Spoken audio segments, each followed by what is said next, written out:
lovers and friends. That Usher, John, and Luda had to do with it. Speaking of having to do it again, Terry, you know, it's almost like tradition, unfortunately. It's really a sad one that we put Schwager on first thing in the morning, Terry. Right. It's become like a tradition for over a year now. It's a damn shame. Yeah. This What do morning, we do? however, I'm actually to the point where I can't wait to put him on. Okay. And here's the reason. He's on hold telling Pasty Dave that his mom got arrested last night and she's in jail. His mom got arrested. That's right. For Anytime your mom gets arrested, gets thrown in jail, it's it's kind of an emergency type situation. It's an emergency situation, Terry, and very interesting and with a nice, hefty bit of entertainment value. I guess so. Right. Wow. So he's on hold to tell us about that. I hope he's okay. Yeah, that's kind of scary. That is scary. His life is getting ever so closer to the trend line of a John situation, Terry. It's starting to get me a little concerned. No, his mom doesn't take care of him anyway, so it's probably the same. Buys his own food. So put him on right here, or... Yes, I Oh, want to geez. know what the deal Yeah, is. did they storm the house or Yeah, the trailer they or what? stormed the house, the trailer. Schwager! Yes. You sound with a very serious tone this morning. You don't sound like you're in the joking mood, obviously. One can understand why that is. The FBI stormed your trailer last night with guns loaded and with dogs and who knows what Actually, else. This time happened last night. This happened midday while I was at school. Midday while you were at school, Wow. so that's good you weren't around to see this. And I wasn't told about this till about an hour before I went to sleep by the people that lived there. I thought my mom was asleep back in her room. Well, you have such a big mansion that I can't imagine how you could expect to think your mom is home when she is or isn't, because there's too much going on in that place. Well, yeah, so there's too much going on in that place. So you thought all along while you were home in the trailer, you thought your mom was in the back room doing what? Asleep? Yes. So you were keeping it down the whole time, thinking your mom was asleep for hours on end, and then all of a sudden you found out she was never there the whole time. Correct. She doesn't greet you when you get home with like a peanut butter and honey sandwich or something? Oh, yummy. I love those. Peanut butter and honey. Oh, toasted. Great. Oh, jeez. Whatever happened to good old jelly? Well, I'm yeah. not a big sure. jelly guy. Actually, I have peanut butter and butter. Double butter. Right, yeah, right on my hand. Double butter. Peanut butter and butter? Yeah. Right. Schwager, Yeah. so when you found out your mom wasn't back there sleeping in the past 6 hours that you thought she was, and then you learned she was, what happened next? Incarcerated? What was the last you found out? What was the next thing you found out? Well, they booked her. They're going to be setting a court date, and they did release her, but she For what? What's the charge? Yeah. Okay, she's a felon Okay. that was living in the house. All right, maybe you with shouldn't be talking about your mom like this. This is your mother. I don't care what the authorities may call her, but you shouldn't be calling her any kind of felon. Now, try to keep it in a nice kind of tone, and you're supposed to make it sound less than it is. That's what happens when people who love someone have that person go to jail. You try to make excuses Downplay and it. downplay it. So let's hear you do that. But then again, if that's the case, But then you Schwager's have like, to... she's a felon. She deserved to go to jail for years. Did she vote or something? That why they take her? What happened? Okay, apparently she was living in a place Yeah. with two guns, but Okay. which one was locked up and the other one had no ammo. Okay, I have a quick question, because you're making it sound like you and your mom don't live in the same house. I do live in the same house. But So you also live in a house that had But two he's guns. not the responsible Well, party. I understand that, but She's the adult. I He's understand. still, he was a minor, probably. He's considered an adult. Right. Now he's 18. Well, But because most people will say, well, we doesn't make live... him all of a sudden responsible. He's not the owner of that home.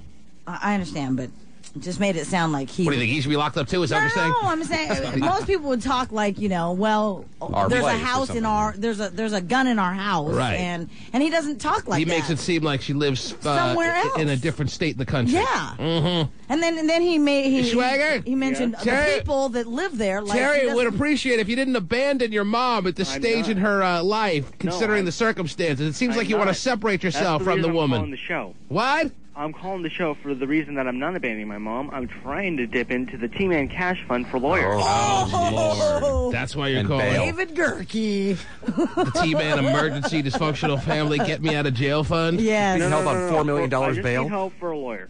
Okay, now listen. Most of our T-Man Emergency Cash Get Me Out of Jail, I'm a stupid dysfunctional family member fund Has been used has up. been used up on the ham sandwich man. Yeah. To no avail. He's back in. we had the release party, Terry. Yeah, we did. And that was good for about a month or two. Sure. He's back in. Now, Schwager, Yes. listen here. Well, we're not really expecting to bail either- out parents. Well, he's either back. We're not. We haven't confirmed that he's either back in or he's in New Orleans for an extended period of time. But Yeah.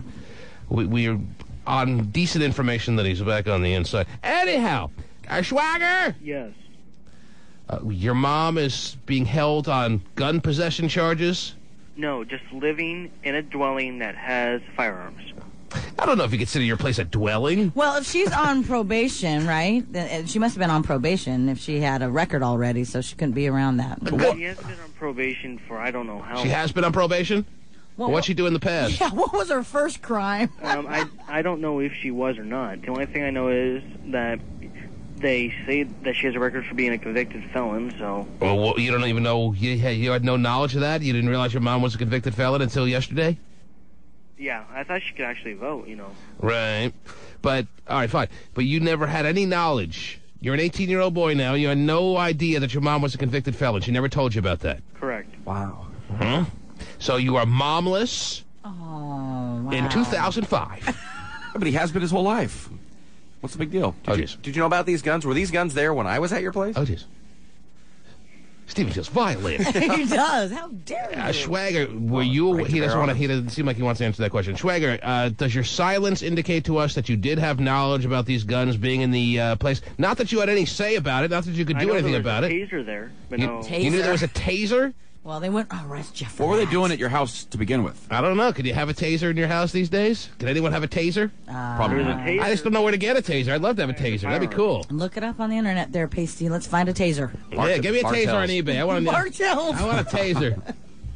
What's that now, Schwager? Okay, taser does not actually classify under that of firearms. All right, so you Legal to knew have by a felon. you knew that you had a taser in the house. Yes. You didn't know you had two loaded guns. No, they weren't loaded. You knew you, Well, he knew they were there. you didn't then. know you had two guns, Correct. unloaded guns with no ammo. Correct. So how did your mom get busted? Who ratted her out? Apparently, my aunt has narrowed it down to probably a person that is a new friend of a friend that's a friend of the family. Well, you say she's just a friend. A lot of friends involved. Why would they want to rat your mom out, and why would the cops?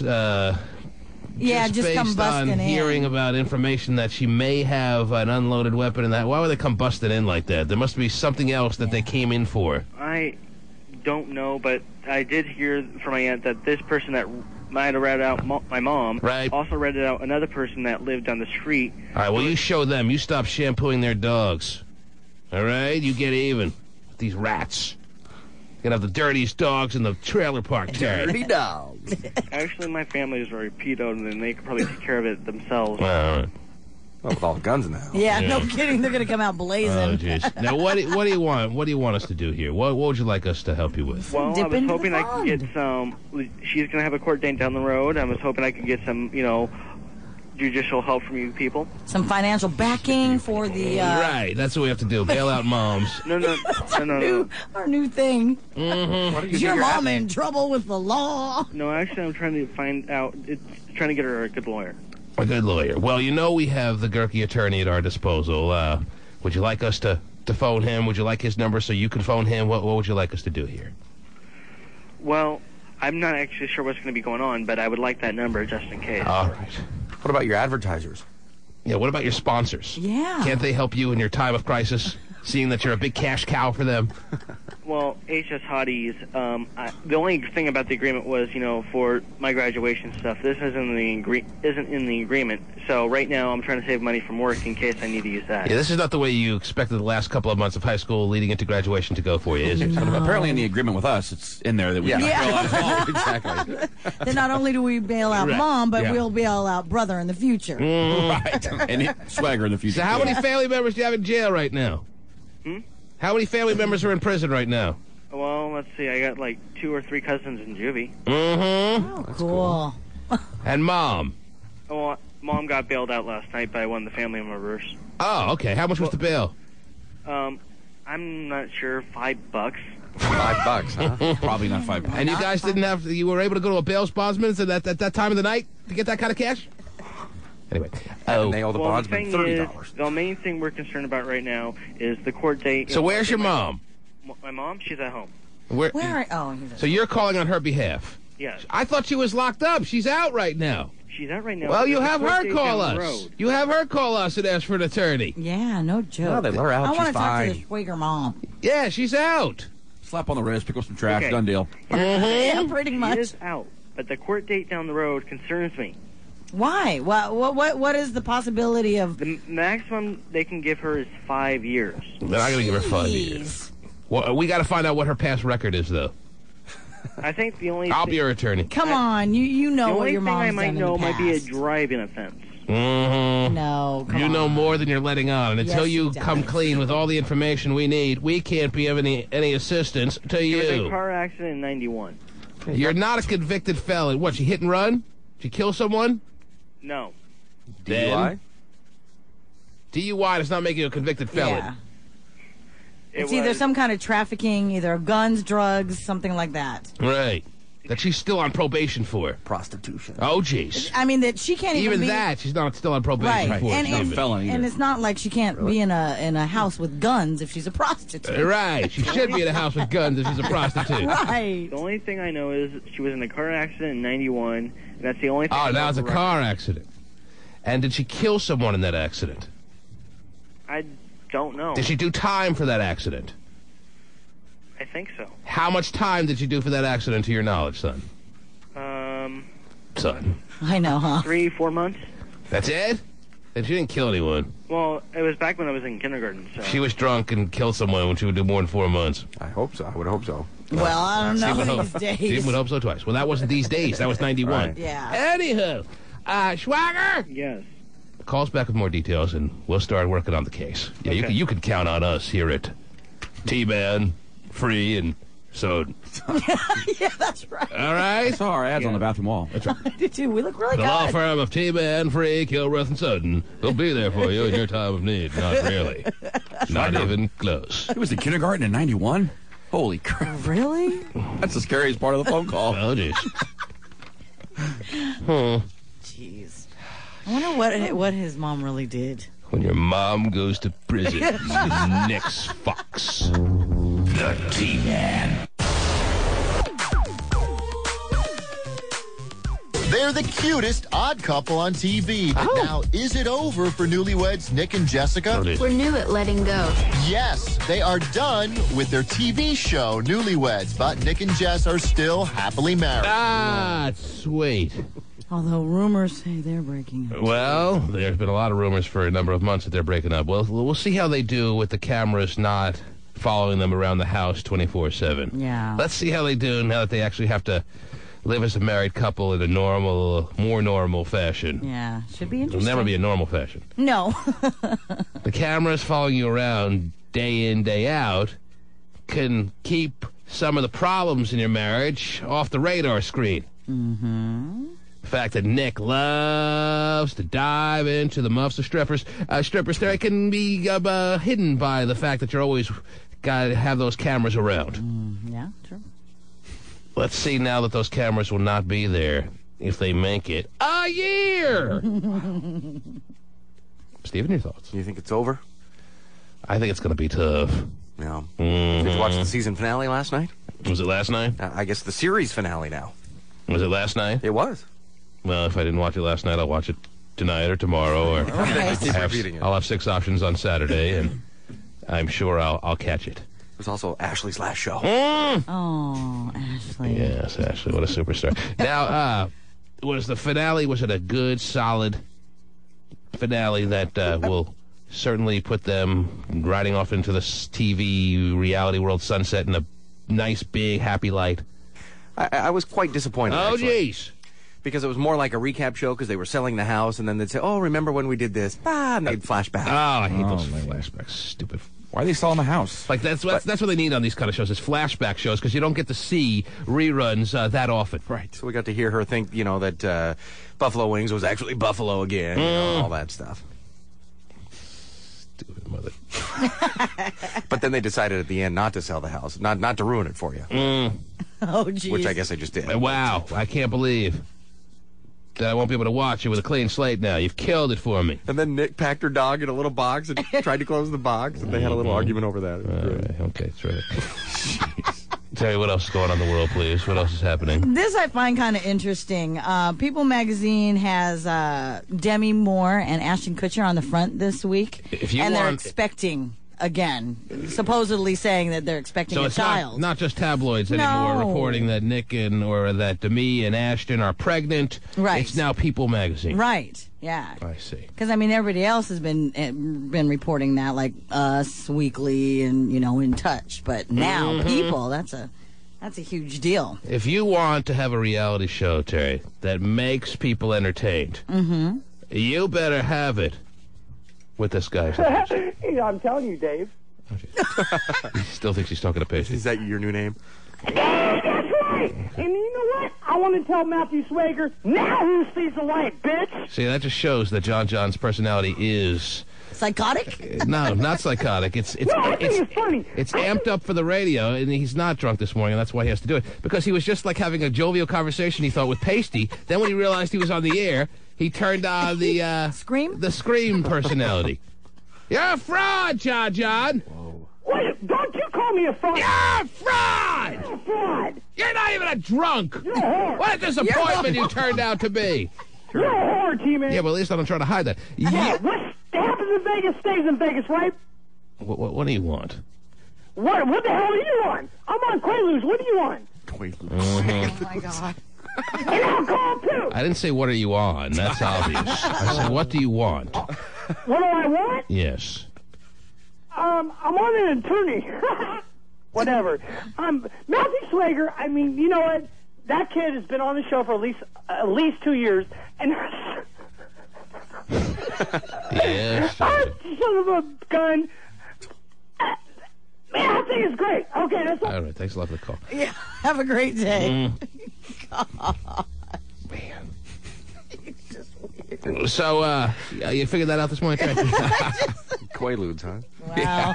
Didn't know you could still get those. So Ashton and Demi are not going to be able to hide it much longer if they're being talked about on People magazine as being a pregnant duo. Yeah, and they're claiming, like I said, People claims that she's like 2 months 2 months pregnant. 2 months. Yes. They also say that they commissioned wedding rings from a celebrity jeweler by the name of Neil Lane.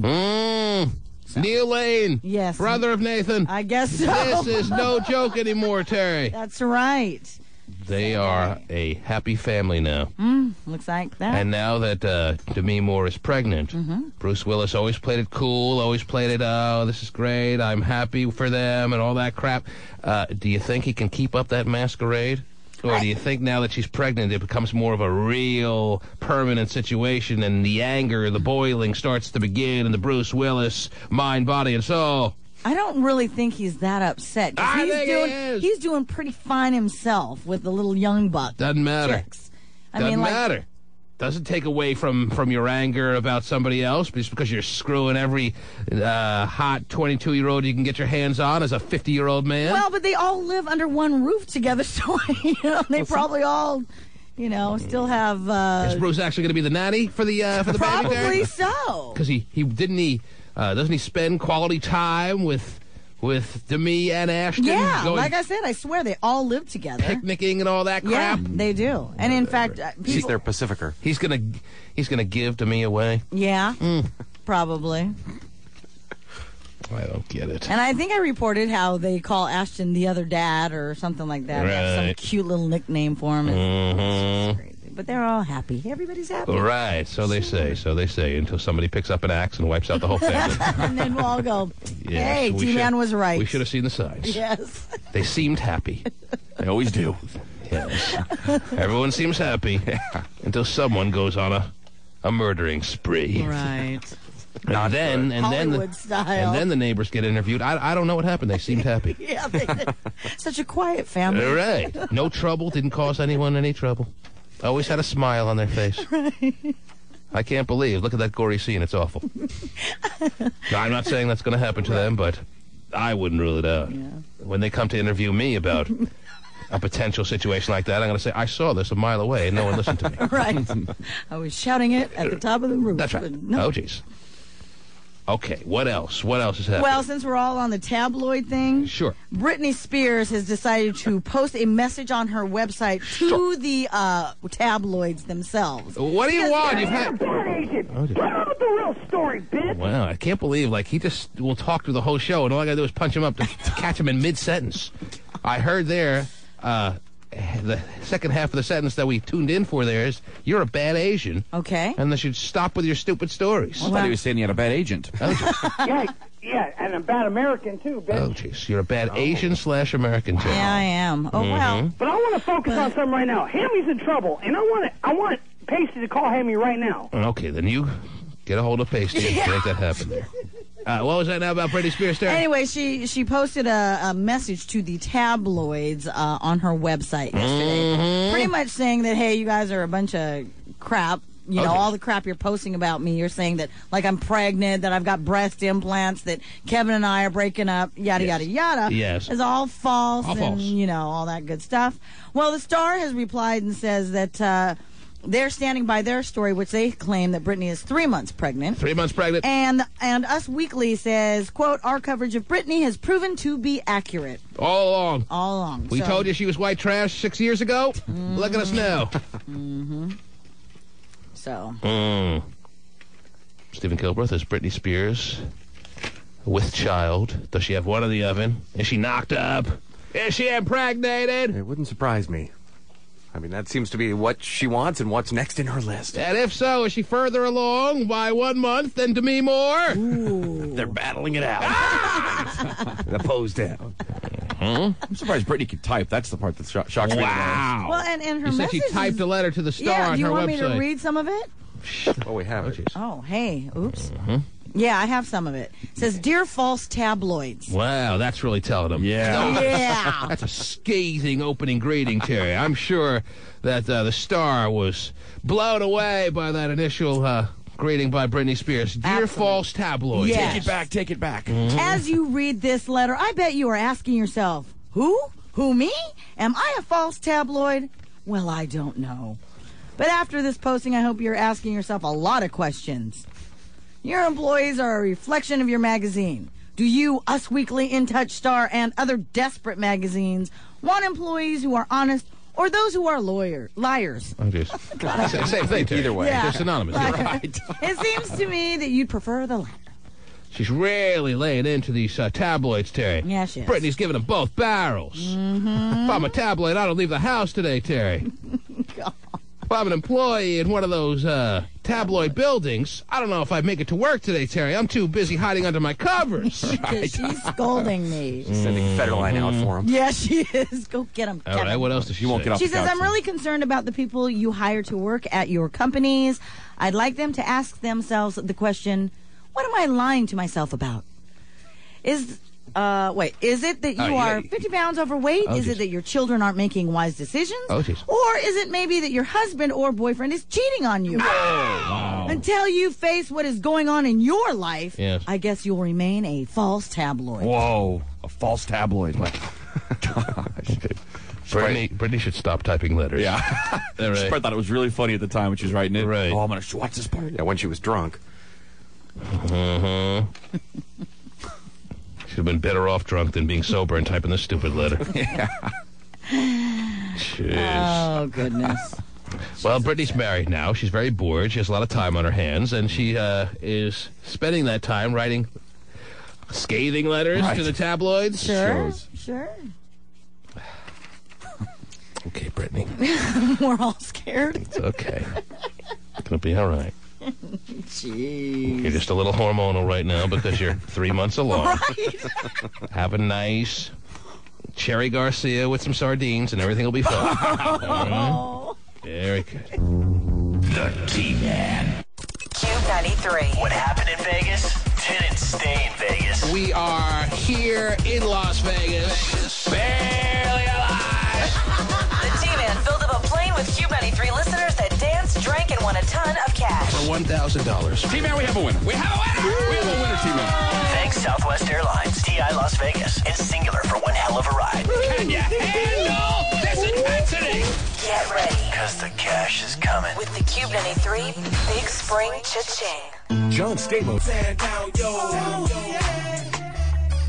Britney Spears is lashing out at tabloid papers tonight, reporting a pregnancy for her and her new husband. Oh, geez, there you go, Terry. Here's your story. On her official fan club website, right. Britney signs a letter written to the tabloid. She calls them false and insinuates they are liars. Oh, man. Britney is really lashing out, Terry, calling them false. I know. She is calling the tabloids false. Mm-hmm. Let me tell you, I wish stars that preceded her would have picked up on that, Terry. Yeah. Only Carol Burnett would have had a website. Okay. Could have made millions if she realized the tabloids were false. Actually, back then when Carol Burnett sued the National Enquirer and made like $20 million from that lawsuit, Terry, the tabloids were false. Now they don't have to be false. There's so much crap that goes around with these celebrities that they can be completely on point. Yep. And as a matter of fact, they are. There's so much crap that these celebrities are doing, they don't even have time to write all that stuff. But Britney, I'm sure, certainly made an impact at the National Enquirer and the Star's headquarters, Terry, when she called them false. When that fax came rolling in and they read the word false. Boy, they all fell out of their chair laughing. Terry, I've been called a dick. I've been called an asshole. But you call me false, you better be ready to fight. Oh, really? Those are the fighting words, Terry. Yeah, I guess so. Don't you call me false. Britney's laying in. She is. Wow, Britney. Wow. Whoa. Everybody's scared, huh? I'm sure they are, Terry. What else? What else is going on in our world, please? There's some controversy this morning in Snohomish County. Mm-hmm. Gentleman by the name of Justin Patrick has been revealed to be false over there, Terry? Yeah, well. Oh, please, don't tell me that's the case. I can't handle it.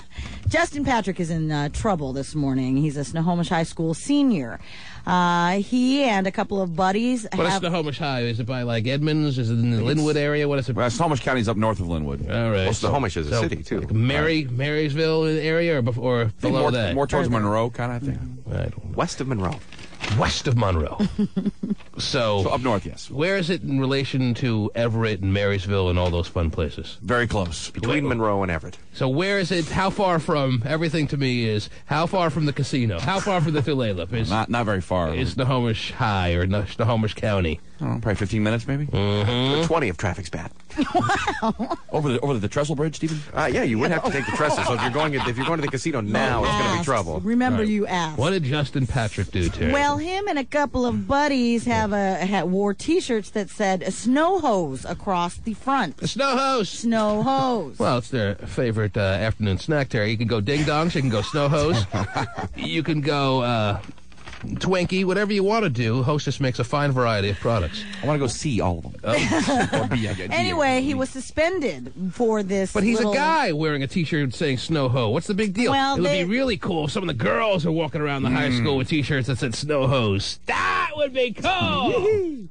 Well, the principal said that it was a derogatory slang word towards women. So they feel that they were being offensive to women. Yes. By wearing those T-shirts, even though the T-shirts were being donned by male members of the high school. Right. In fact, Patrick... Was there a finger pointing out at the girls when they were wearing this T-shirt? No, it just is a T-shirt that says Snow Hose on it. And it doesn't have like a "we want you" kind of finger pointing out at the girls on the T-shirt. So they were, if you're wearing a T-shirt, doesn't it reflect on you, the wearer, as to who the hoe is? I would say yes. But the feeling was that it was being directed towards the girls in the school with this term that they came up with called Snow Ho. Right. The shirt didn't say "I'm with Snow Ho" with a finger pointing to the left. Mm-hmm.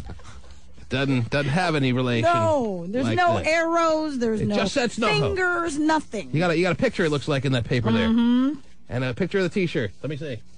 Ah, it's cute. It's cuddly. Mm-hmm. It just says Snow Hose. Snow Hose. Snow Hose. But they got suspended. He did, because, he's the one who was wearing it at the time. He's the inspiration for the T-shirt. He is. He's the creative force behind the term Snow Ho. Yes. He very magically shortened the term or the city that he's from, and Didn't even have to twist many letters around. Came up with a shortening of Snow-Ho. Right. I just took some off, actually. Right. And he claims that that's all they really did, and that, you know, it actually came around like 4 years ago. Oh, he's him and his claiming buddies. He's claiming he's playing dumb. He's claiming innocence here. He's not making it seem like he figured out that there could be some problem with the term Snow-Ho. No, he said just a cute name we came up with. We didn't even realize someone would be offended by that. No, him and his buddies, he says, came up with it 4 years ago when they started filming videos for fun, and he said that they tried. It's like a Schwager group. I don't know. Well, he said they tried Snohomians, but that was too long.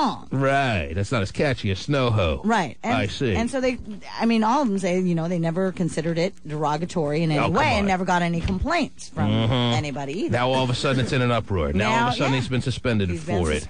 But he is taking the defense of, this caught me all by surprise. I never even put it together that Snow-Ho could be something that someone could see as a little bit offbeat. Right. See, that's bullcrap. All right, if he were to come out and say, yeah, it says Snow-Ho, and yeah, I know the term "ho" can be seen as derogatory, but so what? Lighten up.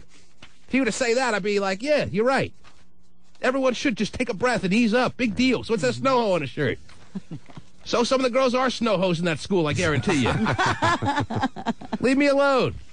If I want to call someone a Snow-Ho, I can. And if I want to wear the T-shirt, I will. Because I made these T-shirts, and I'm selling them right now for $15.99. If he went with that angle, it'd be great. But sitting there going, I never realized that you could take it that way. Come on. What? I mean, come on. What? Don't give me that. At least try to get, man. Well, that's what he claims. Stephen wears his shirt that says Snow Cone on it, and we don't care about that. Although it's offensive to all the cones out there. Right. So he's been suspended for how long? Until he actually got a 1-day suspension for the dress code violation. Yeah, 1-day suspension. I got one of those every month. Yeah, but I mean, I'm sure that if he continues to wear the Snow-Ho T-shirt, he's going to get continual suspensions. So what do you do if you're a dude who's now made the papers here, Terry? That's like the front page of the local section, right? Yeah. Is that where it is? It is, absolutely. It's big time print. It is. Picture. I want to buy a Snow-Ho T-shirt, Terry. Hey, they sell them. Guarantee it's going to become a hot item now. That's what he should do. He should say, that's the angle he should have taken. Yeah, it says Snow-Ho. So, what? Everyone's a hoe these days. In case you didn't get the memo, principal. Don't shoot the messenger. Feel bad for those kids at Garfield. You know, Garfield hose. I mean, it's kind of direct. It's not as catchy. Yeah. No. Snow-Hose just rolls off the tongue. Yeah, it does. And it's just a mere shortening of the town that they're from. And that's the advantage for living in Snohomish. It's a lot quicker. You don't really have much of a chance not to be a hoe when you're from Snohomish. There you go. It's just, part of your makeup. So now do they change the entire name of Snohomish? Oh, geez. Well, if there's a problem with the word hoe, I think you better change the name of your town. You better change the name of your high school. You better change the name of your, isn't it a whole county? Yes. It's a county, too. Oh, you better change the name. Oh, yeah, it's very derogatory towards women to call your county Snohomish. The hoes mish around in that town? I guess they do. Is that what they do, Terry? Yes. Because that's the impression I get. Hey. When I hear the term Snohomish, Terry, the hoes up there are mishing around in the snow. Yes, they are. I can't believe I'm driving on a highway and it says, welcome to Snohomish. Let's take the hoe out. Snohomish. Snohomish. If they're going to make this dude take off his T-shirt, they better be ready to change the name of their city, their town, their high school.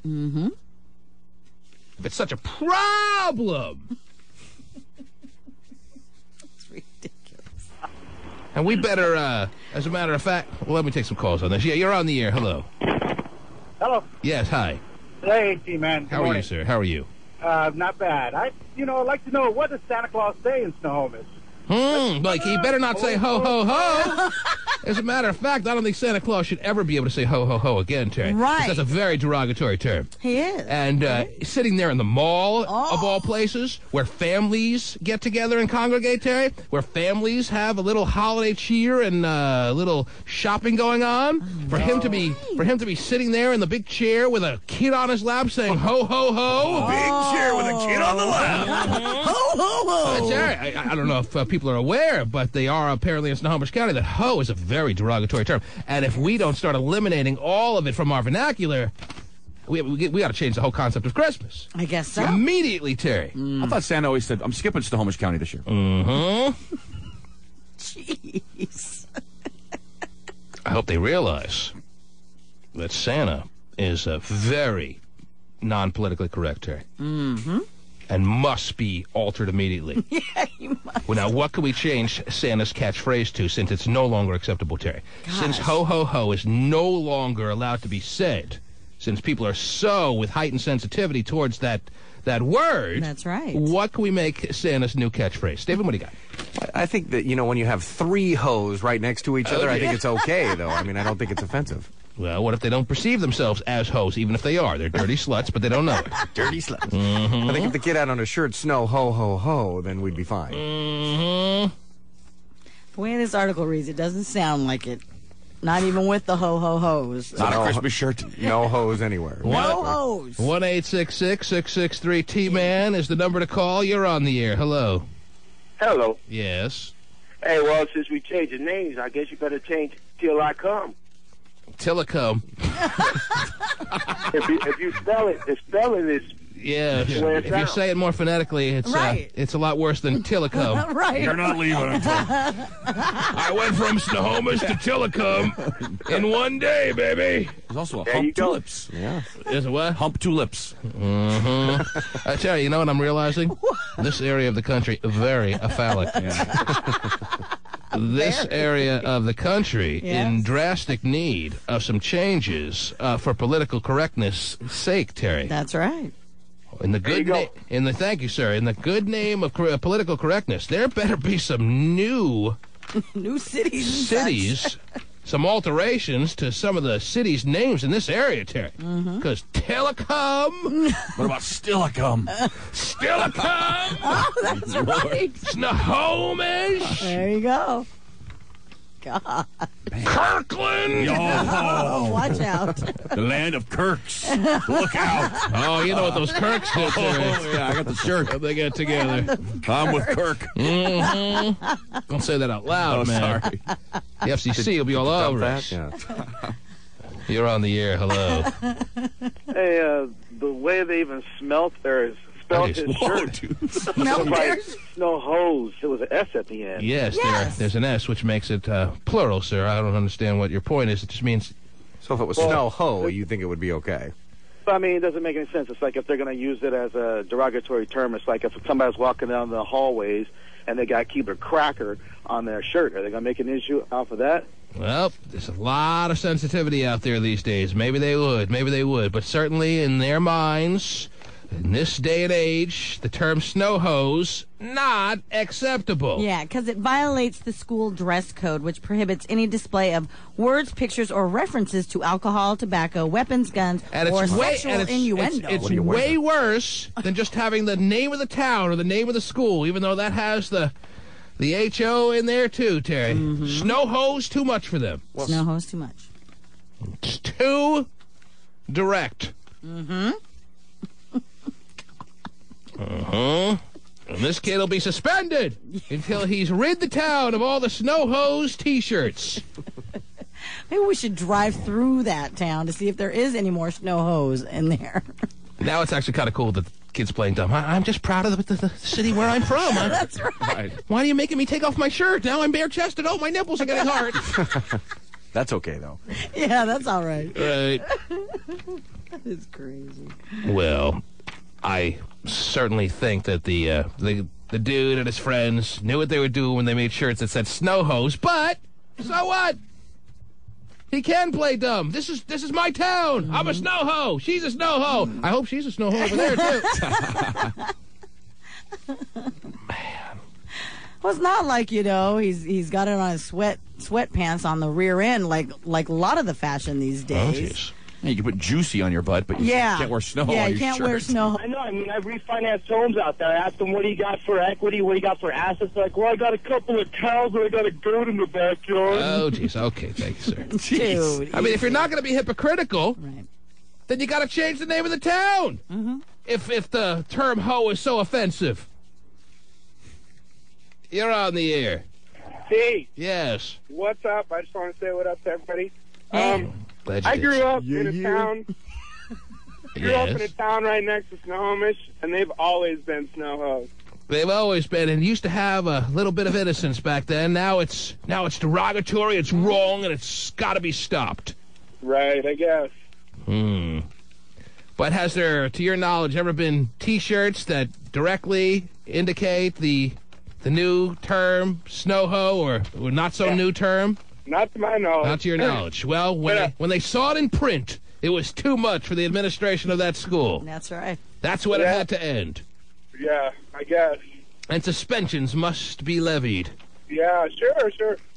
Sure. Makes perfect sense to everyone, Terry. Oh, absolutely. These kids must be stopped. Poor Justin. Well. He's learning a hard lesson. It'll make thousands selling them. Yeah, he will. Okay. I'm ready to buy. 3XL, please. You're on the air. Hello. How about 4? 3. Just for shrinkage. Hello? Excuse me? Hello? Anyone there? Hello? Hello? Yes. Oh, you're talking to me? Yes. I didn't know it. Oh.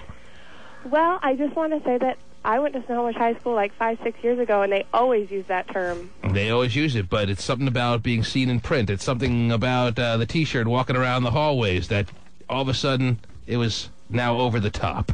Because I went to Summer Jam, and someone saw my graduation thing in my car, and they wrote really big on my car, "Snow hoes suck." Mm-hmm. No, do that. He learned the hard way, Terry. He took out a snow hoe for 6 months and didn't get any ass. I thought you were a snow hoe, you false advertising bitch! So, are the people in the high school at Snohomish High more of a hoe-type individual than other schools? No, right? I'd say they might be. Oh, okay, then that's good. Anyhow, thanks for the call. You're on the air. Hello. G-Man. Yes. How about this place that gives you money and takes money? To lay lips. To lay lips. Oh, wow. Hey, Terry, you can take any town and make it very seedy sounding. Yeah, you could. So what are we supposed to do? Just number every town? You don't want to live at number 2. I was number 69. Yeah. I was born and raised in 2016. Is that what you want? I know. Yeah, Bothel's one letter away from brothel. Yeah. It never ends. Right. It's never ending. All these twists and turns that one can make out of these town names. That is crazy. You want to start making it like prison inmate numbers, the city that you're from? Right. Would that make it more politically correct? Not only do you have to remember a zip code, but you have to remember the city code. Hot shots from Issaquah. Is that any? Yeah. Is that any less phallic than snow hose, Terry? No. I grew up in Anacortes. No, you didn't, and you know it. You're on the air. Oh, jeez. Hello? Did you like that, Steve? Turn your radio down. Hello? Yes, hi. Hi. Hi. Hello? Hello? Go ahead. Yeah, I was just calling because I'm from Snohomish, actually. Yes. What do you think about this high school? What is he, a senior or a junior? He's what a senior. Senior. A couple of months left. He's walking around in a snow hoe T-shirt. He finally had the courage to put it on after years of talking about wearing it, and he's been suspended. Oh, I think that's stupid, but I had actually a comment about that. All right, what do you want to say? Turn your radio down. Okay, well, when I was in school and I had Snohomish, Monroe would call us snow hoes, and we would just be like, all right, well, you're Monroe hoes. Like, it just was the stupidest thing ever. And we have an espresso stand in Snohomish called Snow Ho Mojo, and people can wear those sweatshirts that say Snow Ho Mojo, so I just thought it was kind of stupid that you get suspended for that. It's kind of dumb. So what are you wearing? Snow Ho. I'm actually going to school right now. You go to college? I go to Jim Morez. Oh, you do? You little slut. What do you wear to your little hair training classes? What do I learn in my hair training? No, what do you wear? What do I wear? I don't care what you learn. That's really hot. She may be doing your hair one day. Oh, cut like that. I hope so. Giving you a facial. Give me a center part, baby. Wow. Oh, wow. I hear you're a snow. Let me have your center. Let me frost your tips. Terry giving you a facial. So, yeah, what do you got on right now? I got on some black pants and a black halter top, actually. You can wear a halter top to school? Well, yeah, I have a sweater over it, but it's still good. I'm not a snow. So what's the deal? You got a boyfriend? What's your status? What? What's your status? You married? You got a boyfriend? You're I single? have a boyfriend. How serious? I have a boyfriend, definitely. How serious? How long have you been going out with this dude? About 9 months. You have sex with him last night? Actually, yeah. No, maybe. I don't want to admit that. It makes me a snow hoe. No. You have a boyfriend. How old are you? You're an active, healthy young lady, right? Yes. All right, so you had sex with him last night. Was it good or not? Well, it was amazing, actually. Really? But, Oh, you don't know amazing. You don't know from amazing. Is this your first boyfriend? No, it's not my first boyfriend. No. She was a snow hoe. What do you think? Oh, sorry. My Sounds bad. like a cute little snow hoe, huh? Yeah. Wearing her little black halter top. Yeah, we have to wear black, so that's what I'm wearing. All right.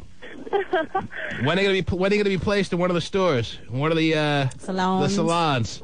When I'm gonna what? When are you gonna be placed in one of the salons? Don't you know that's your goal? Yeah. I graduate in August. And where are you gonna go? Where do you want to be placed? 'Cause that's where I'm Bellevue, going from now on. Ooh, Which one? Bellevue? The men's salon, yeah. Ooh, in the men's salon. Hey. Very good. Well, good luck to you. Thank you. I'm gonna come in for a little trim when you get placed. Okay. Okay, I'll trim you up. All right. All right, have a good day. Bye, baby. Wonder what her name will be. Forgot to ask what her name would be. I'll figure it out. Okay. I'm not worried. All right. I'm sorry, what were we talking about again? Snow hose. You're on the air. Hello. Hello? Yes. Good morning. How are you? Good. On the way to work. Okay, what can we do for you? Well, I was wanted to make a comment about how we're changing the city names and everything. If they're going to do all that, they might as well change hotels. What's wrong with the hotels? Hotels. Hotels. I see. Well, that's the idea. Well, yeah, that's what they're trying to promote. Some of their best clients. That and free HBO. Yes. Yeah, Terry, I mean, if words are so offensive these days, if everyone's so sensitive to every little syllable, well, then we got a problem with the English language, don't we? Yes. We better start banging on drums again in our bellies. Oh, I still do that. Ooga Booga was pretty neutral back in the day, Terry. No one was offended. Everyone was fine. And they seemed to communicate just as well. We want food. Right. This sophisticated language is out of control. Yeah, it is. You're on the air. Hello. Do I really hear that well? Yes. Yes, sir. Hey, the vice principal of that school is probably where all this is starting. All right. You have information that we don't have, sir? It's on the front page of the local paper today. Yeah? Or the local section of the local paper. Your local area, and pick it up at your local gas station. Yes, sir. What do you want to tell us? Well, I used to go there about 5 years ago, and the vice principal there, hell, I got suspended a couple times. All right, well, you probably deserved it, though. But Right. Okay. Is there something you want to tell us or no? Picking on these kids, and they Yeah, suspended I me. shot a deer on school property. Started a meth lab right there in the gym. I was more like picking on the teachers. All right. So is there something you want to tell us or no? Yeah, I'm out to destroy Miss Cedar Green. Oh, jeez. All right. Sure, she's happy for the shout-out this morning, sir. She's on a nighttime players later on, dude. Yes. It was a vice principal who spoke to the young boy. It was the vice principal? The disciplinary ones. The vice... Is that how it works in the schools? The principal can't suspend anyone? Principal It's always stays the vice away principal? from that, yeah. Really? Sits in his office and drinks coffee and makes the vice principal do all the work. Right. The principal is supposedly above handing out suspensions. It's the vice principal? Yeah, they don't do disciplinary stuff. Yeah, and actually... All my suspensions back in the day came from the principal. There was only one. Because if the vice principal gave it to me, I said, I don't believe you. Unless I hear from the principal, I'm coming to school tomorrow. You're suspended. The principal just called. Okay, well, then I'll watch Price is Right tomorrow. See you later. How Beelzebub. So you can take a snow hoe to homecoming and stay at a hotel in your Hummer? Apparently so, Stephen. That's all acceptable. Jeez, Stephen. But walking around the hallways of the school with a T-shirt that says snow hose is over the top, it's too much, and grounds for your immediate suspension. Go home and do your homework. Oh, wow. I don't know where it ends, Terry. It doesn't. But I know where it begins. Or at least where we are now. Snow hose is too much. But how much are the shirts? Because I'm going to buy it. Okay. Can you get it made? Yeah, maybe they can send us down some shirts. Okay. That'd be great. The T-Man. Cube 90. That's all you need, baby. Daryl, I've just been speaking with John Santonzi, who is the brother of Jody Santonzi, the girlfriend and mother of the children, with Michael Schiavo. They've been in very close contact with Michael Schiavo. They tell me that he was in the room at the time that Terry Schiavo passed. Michael Schiavo has almost not left the hospice at all since the feeding tube was removed. They tell me that he has only left the hospice occasionally to be in touch with his lawyer, but otherwise he has been at the hospice the entire time since the feeding tube was removed. We were here with John Santonzi when that phone call came in. He himself became very emotional. He said that his sister was very upset. The family all grieving very deeply right now, even though this is something that had been expected for quite some time. They say that they've been through a lot. They say they have received threats in recent days, and that the family has been very tired. He said the last time he saw Michael Schiavo, he said earlier this week, he said he looked very tired. He said he looked terrible. He had not been getting much sleep.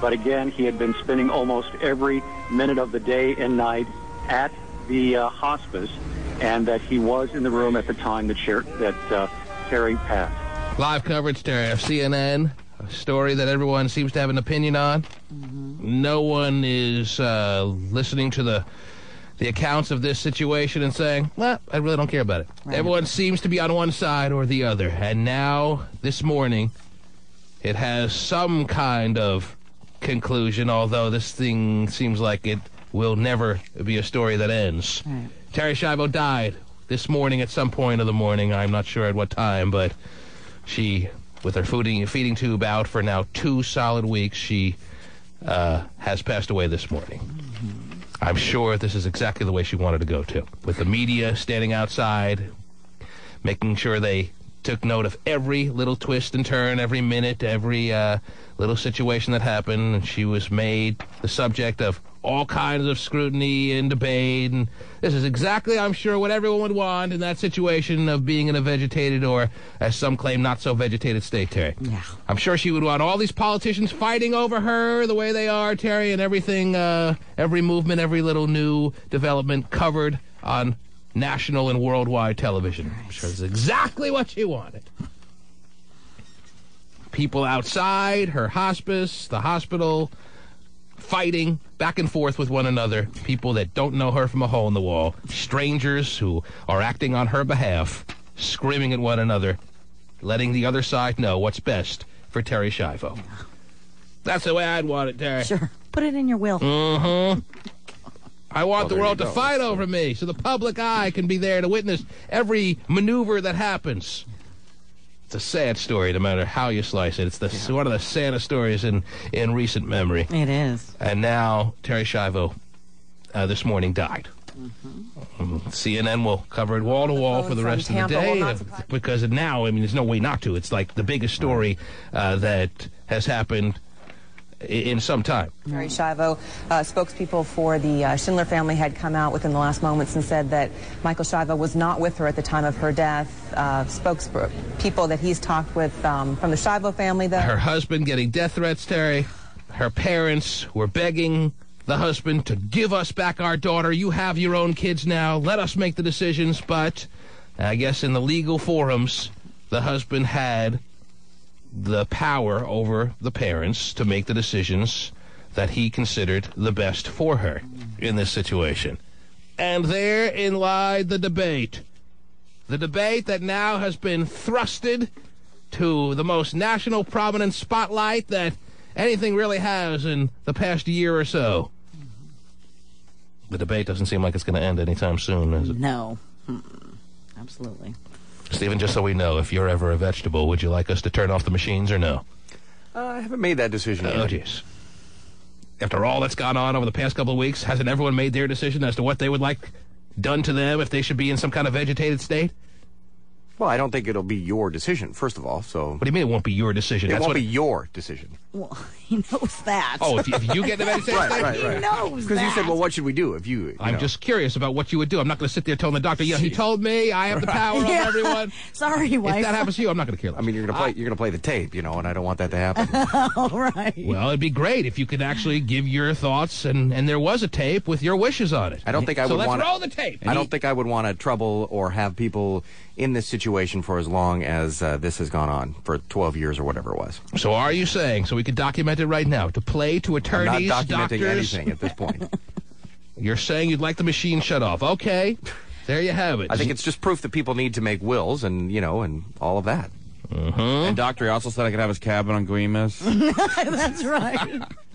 When it comes to these sorts of things, not surprisingly, and hospices, as you pointed out earlier, Darren, probably do this better than anybody in terms of really planning for that moment. What typically happens is you have to document and know for sure that the heart has stopped beating. Now, that can be done a couple of different ways. Typically, it is just done by placing a stethoscope over the chest to listen to the heart and make sure there is no heartbeat for about a minute. You gotta listen for about a minute.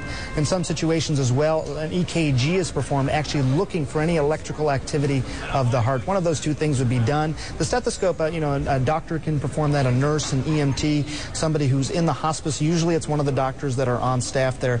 But about a minute goes by. Usually you listen to make sure there's no respiration. All right. So if you actually saw video of Terri Schiavo from back before this situation happened 10 or so years ago, you don't see much footage like this, but if you have, you see a woman who was vibrant, who was very pretty, Terry, who you tend to forget, seeing all the video you've seen over the past number of weeks that show her just in the vegetated state, that she was active, normal, functioning woman. You believe it or not, you tend to forget that part. Right.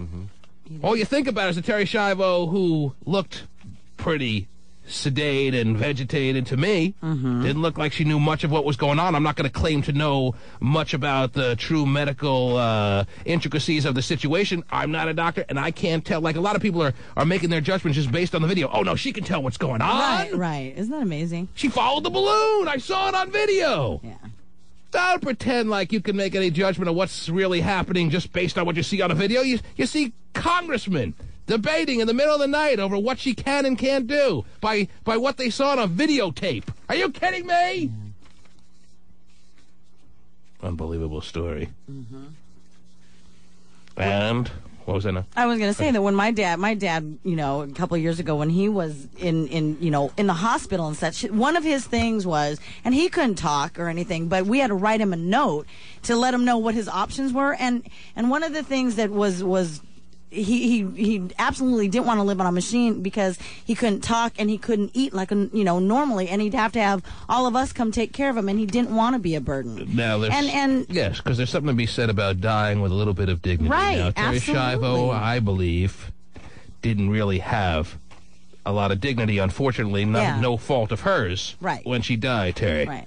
And I understand, her parents, sure, it's tough. Being used now as a pawn for all this politics. That's all she became at the end there. Was just a subject for people's political agendas. A damn shame. Right, it is. A damn shame. But now all these callers are going to call in telling us what's best for Terri Schiavo.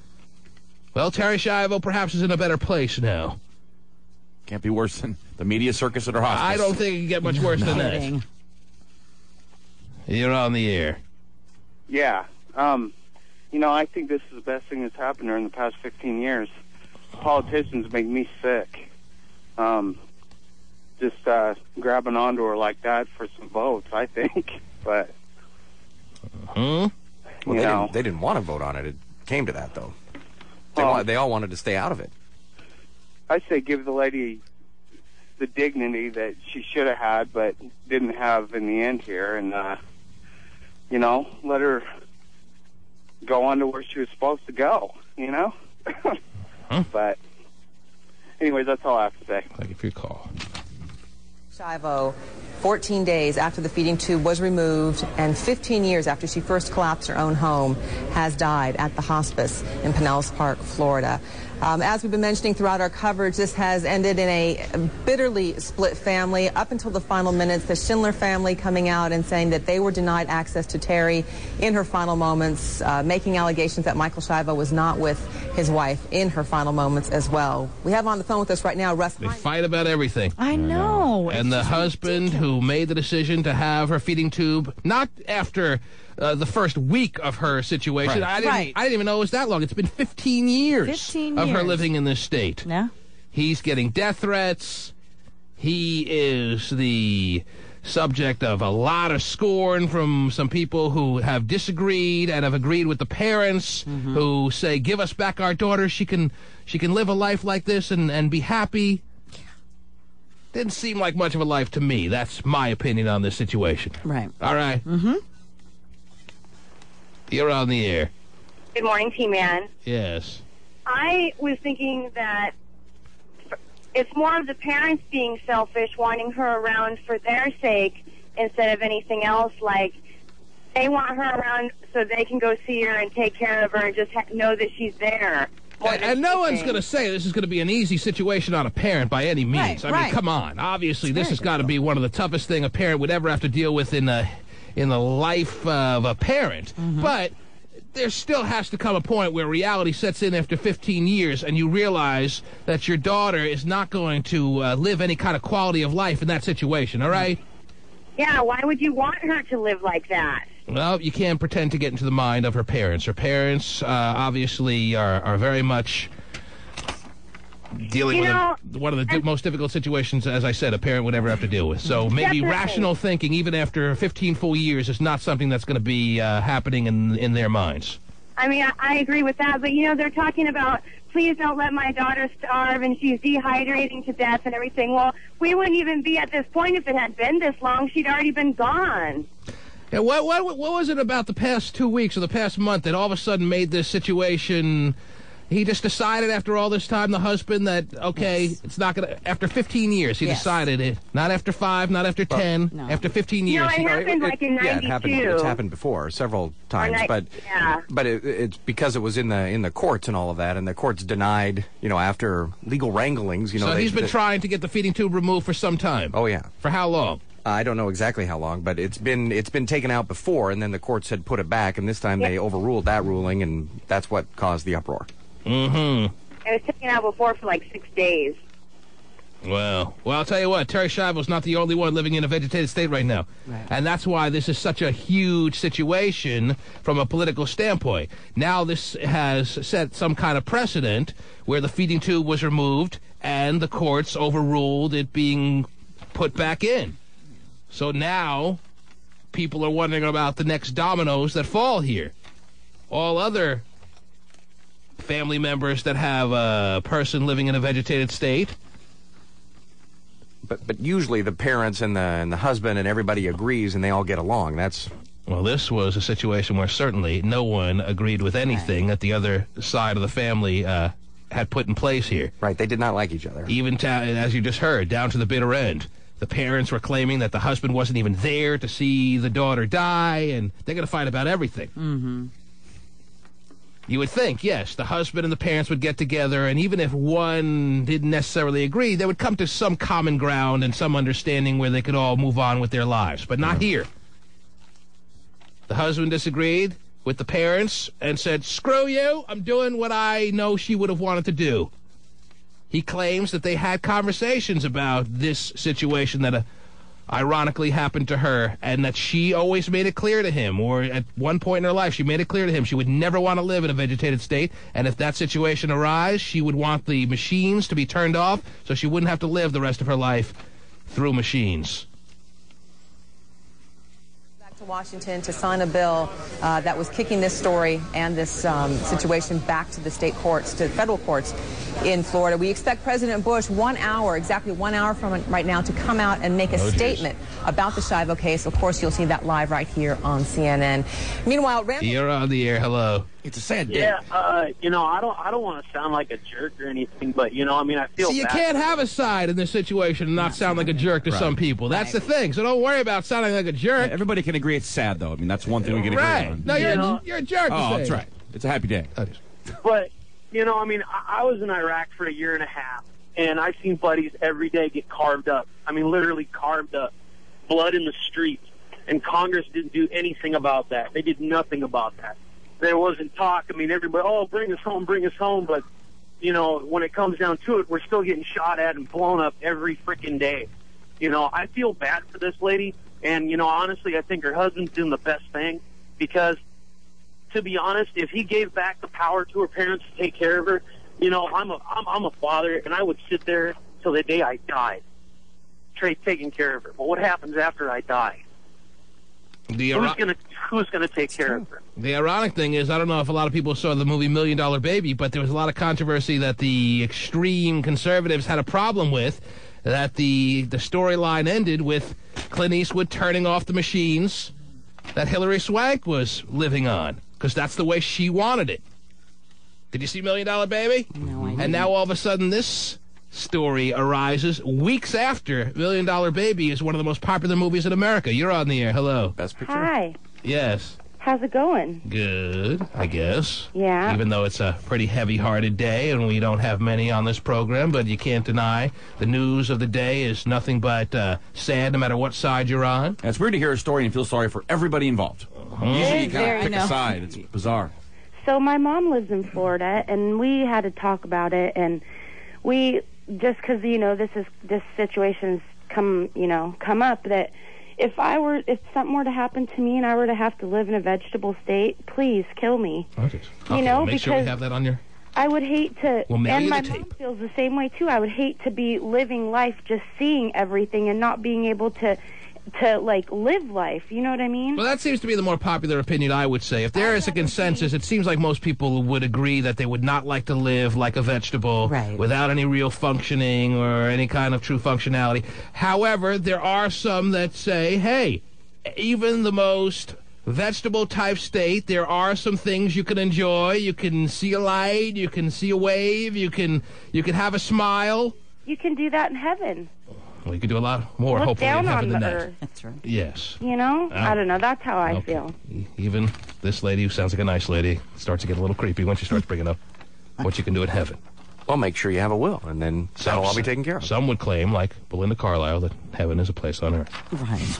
Well, do you know what it's worth? Oh, baby, I do. Okay. It's just north of Hump Tulips. Oh, yes.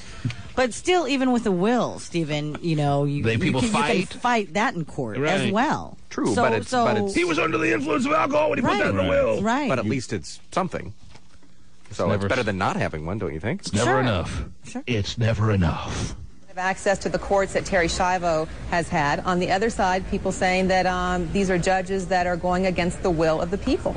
Well, this is just such an extraordinary story in so many respects.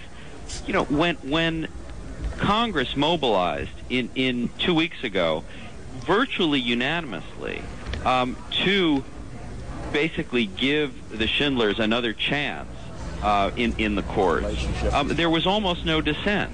However, virtually immediately after that law was passed, public reaction seemed to turn very much against giving this case back to the courts and back to the politicians. So I don't really think it is safe to conclude that this has any clear legacy one way or another. I think politicians and the judiciary are very uncertain what to make of it, and we're going to be trying to figure that out for quite some time. If you're just tuning in this morning, we're going back and forth listening to CNN's live coverage because Terry Schiavo passed away this morning at our hospice in Florida. 2 weeks after, 14 days exactly after the feeding tube was removed. Some people find it ironic that the Pope, just a couple of days ago, had a feeding tube inserted to help his life be prolonged. he says he wants to live. Well, he's not in a vegetated state. Right. All right. He can wave. He can make gestures. There is certainly clear communication between the Pope and people that are watching over him. So it's a completely different story in that regard. All right? Don't try to make any comparisons there. Terri Schiavo, I mean, as I said, I don't want to make conclusions based on the video I saw, but is nowhere near, or was nowhere near the functionality that the Pope has, and he doesn't have much going on at this point, unfortunately. Right. But Terri Schiavo looked to me like a woman in a vegetated state and was there for 10, 15 years. The Pope has been sick for a number of months, okay? There's a big difference there. Don't try to make any analogy to that. That's ridiculous. These people that, like, go get their horns and make signs to go to a stranger's hospice, it just kind of blows me away. It's like, leave the family alone. Just let them grieve, you know? If you're looking at some of the video that we're seeing right now, and we can only play the audio, obviously, this is just radio, there is tons of people outside this hospital right now. Parade. It is. Signs. It's a carnival is more what it is. I could imagine. A parade is almost making it too nice. It's some weird, freaky carnival, believe it or not, and this is not what Terri Schiavo deserved. Right. These strangers with signs telling everyone what was best for her. Yeah, Terri Schiavo died. Grab the trumpet, get in the car, we're going down there. I mean, come on, man. Leave these people alone. You're on the air. Hello. Hello? Yes. Oh, hi. What can we do for you? Oh, well, I just wanted to comment on the case about Terri Schiavo that you guys are discussing. And I just feel like, I mean, let the woman die, but wouldn't there be a humane way to do that? Like, couldn't they have put her to sleep or something like that? And the slow withering death that happens when the feeding tube was removed, you think was cruel in some sense? Absolutely. I can see that point to some degree. If they're going to remove the feeding tube and they know the ultimate end result is going to be her dying, you would think maybe they could give her some, perhaps, quicker way of having her pass. But some say this lethal injection that is more humane than the electric chair was is, who knows how much pain is involved in that situation as well. Is there a humane way to make someone die in some immediate fashion? Well, at least make her comfortable, I guess. I don't know. Well, I had seen on a news snippet or something that they had, they were feeding her, they gave her little bits of morphine, and some were speculating it was just, hey, to make her family feel better. Whether or not she could actually feel what she was going through has always been speculation. You're on the air. Hello. Morning. Yes. I love you guys. You rock. Thank you, sir. This is what I think. I think Terri Schiavo's husband and the person that took the tube out should not be able to eat for 14 days and see how they like it. Oh, jeez. And I think it's wrong that other people are making a decision for a woman in any way. A woman should be able to make her own decisions. So you don't believe the husband, or do you not care that the husband has said that she made it very clear to him that she would never want to be kept alive on machines? If that is true, does that matter to you at all, or no?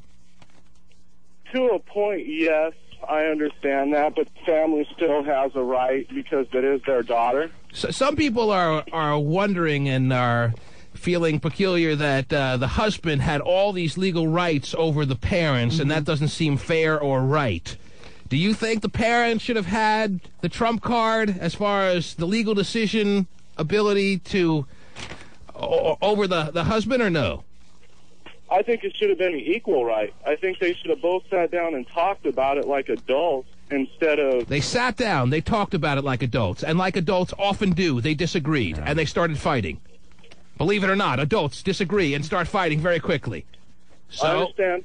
So the husband ultimately had the right legally over the parents. Do you think there's something wrong with that? To a point, yeah. To a point, yes, I do believe that. When a person gets married, the legal right, the trump card over what's able to be decided upon legally, goes to the spouse over the creators, if you will. Does that seem right to you or no? Well, like Angela can make decisions over my life, over Rita and Jerry. Wow. That's it. JD. Yes.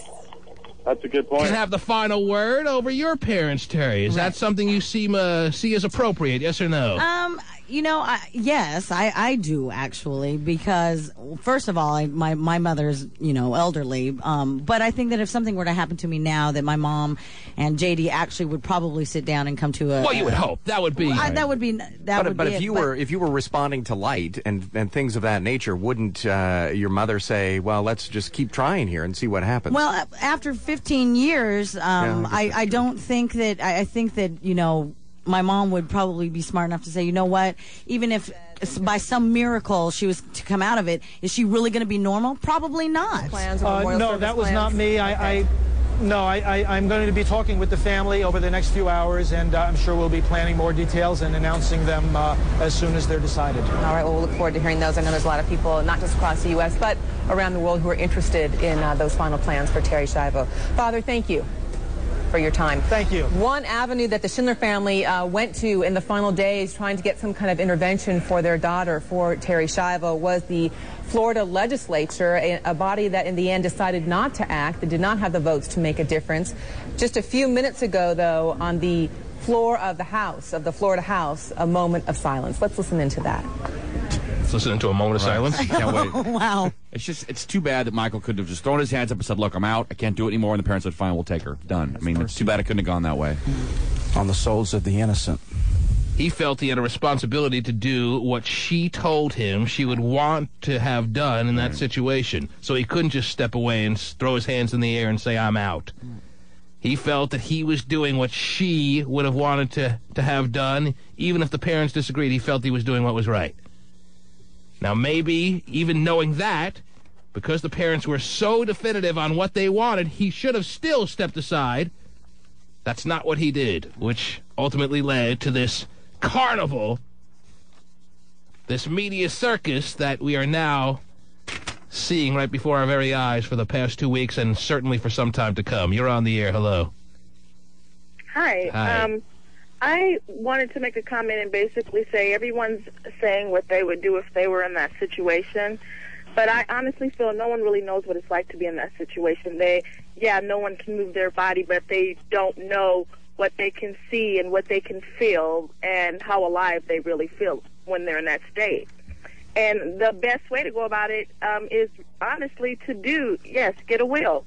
Put it in the will. That is certainly what needs to be done. People need to make sure they have it documented very clearly. You've seen Terri Schiavo. Yes, you can't really get into the mind of what she was able to experience or not experience, but you have a good idea of what her life was like over the past 10, 15 years. So if you would not like to be living in that state for such a prolonged period, you better have it documented so it's very clear to all your family members exactly what you would want to have happen if those circumstances unfortunately ever arrives in your life, so that this kind of situation doesn't happen to you. I'm sure the last thing Terri Schiavo ever wanted was all these strangers congregating on her hospital, fighting back and forth, screaming, throwing things at each other, death threats, all having her be the martyr of all this situation. There's a lot of women that don't want you to see them without makeup on. Imagine if you think she wants them to see like this, It's awful. So the moral, if there's any moral of this story, and there really isn't one to be found with bold headlines, but if there is anything, it's make sure this doesn't happen to you. I'm sure Terri Schiavo will be the first to tell you that. Sure.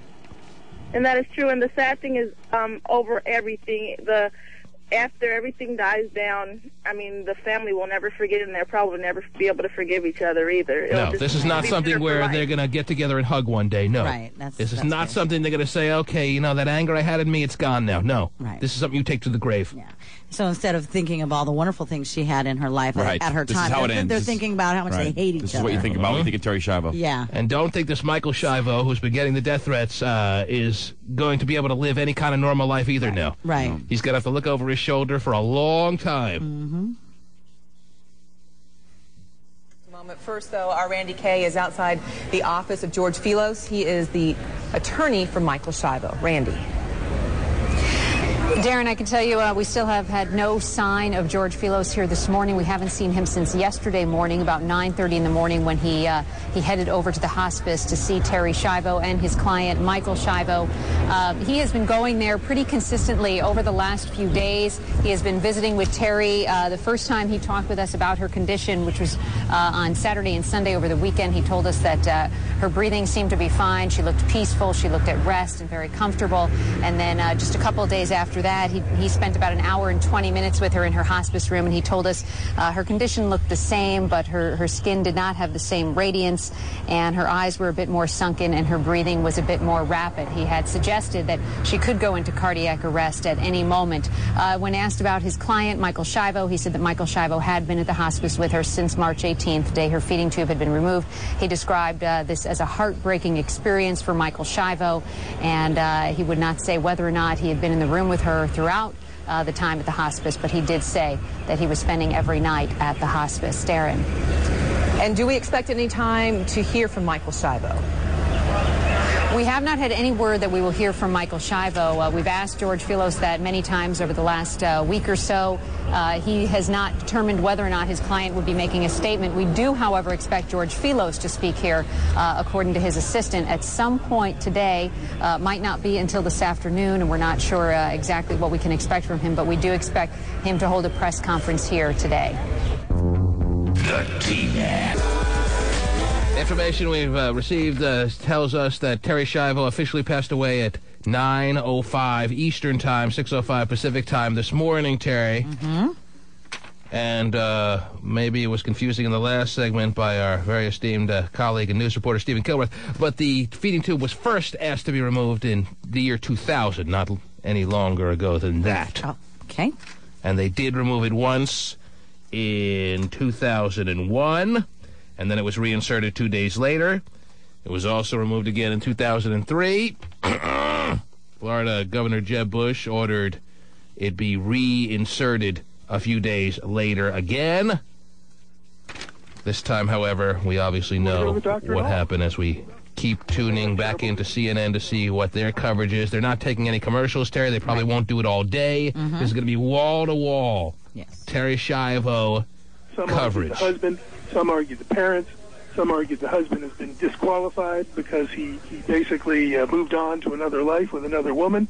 He said, I still lived with her until she had her brain-damaging heart attack. I know what she wanted. I was there. I know best.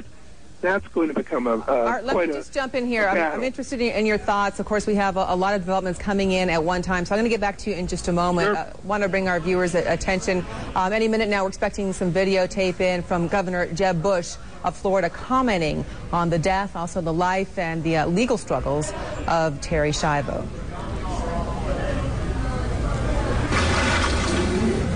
Well, it doesn't. It's heartbreaking, to be honest with you. My thoughts and prayers go out to her family, to all the people that wanted her to live, and to everybody. This was a very, very emotional couple of weeks, and I would hope that from this, that all of us can grow as people in terms of our appreciation for end-of-life issues. The mystery of life itself is pretty wondrous, and how we deal with life itself. I mean, the beginning of life and the end of life is something that I think we need to learn how to do better. Well, Jeb Bush's statement is almost unfair, even in a very planned statement right there. He indicates his heart goes out to all the people that wanted her to live, indicating very clearly that Michael Schiavo, her husband, was not one of those people. He didn't want her. He wanted her to live, Terry, just not in that state. Right. And that's still the debate, even after now that she's passed away. We can't even ease up for a second. We have to get our political agendas across, even in this very delicate time. You're on the air. Hello. Sure. Yes, sir.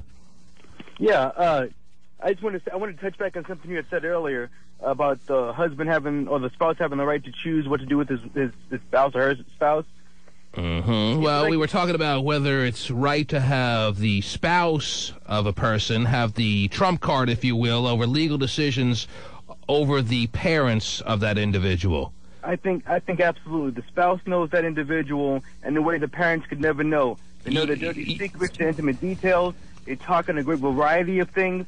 I think absolutely the spouse has the trump card on the final say. And you base that on your thinking that the spouse knows more about the individual than the parents would ever know, even though, let's say, a spouse may be married to someone for 5, upwards of 10 years for that period of time when the parents have known that person all their life. You truly believe that the spouse knows more about that individual than the parents do? Absolutely. I think you share more things with your spouse than you do with your parents. It's just the nature of the relationship. Mm-hmm. I don't believe parents, you don't want to outlive your child. And I understand that. I'm a parent, and I would hate to outlive my children. But, if they get married, there's going to be things that they share within that relationship, within that union, that I would never be privy to. And I'm sure that him and his wife discussed this, and, and he knew in his heart what she had wanted, how she wanted to live.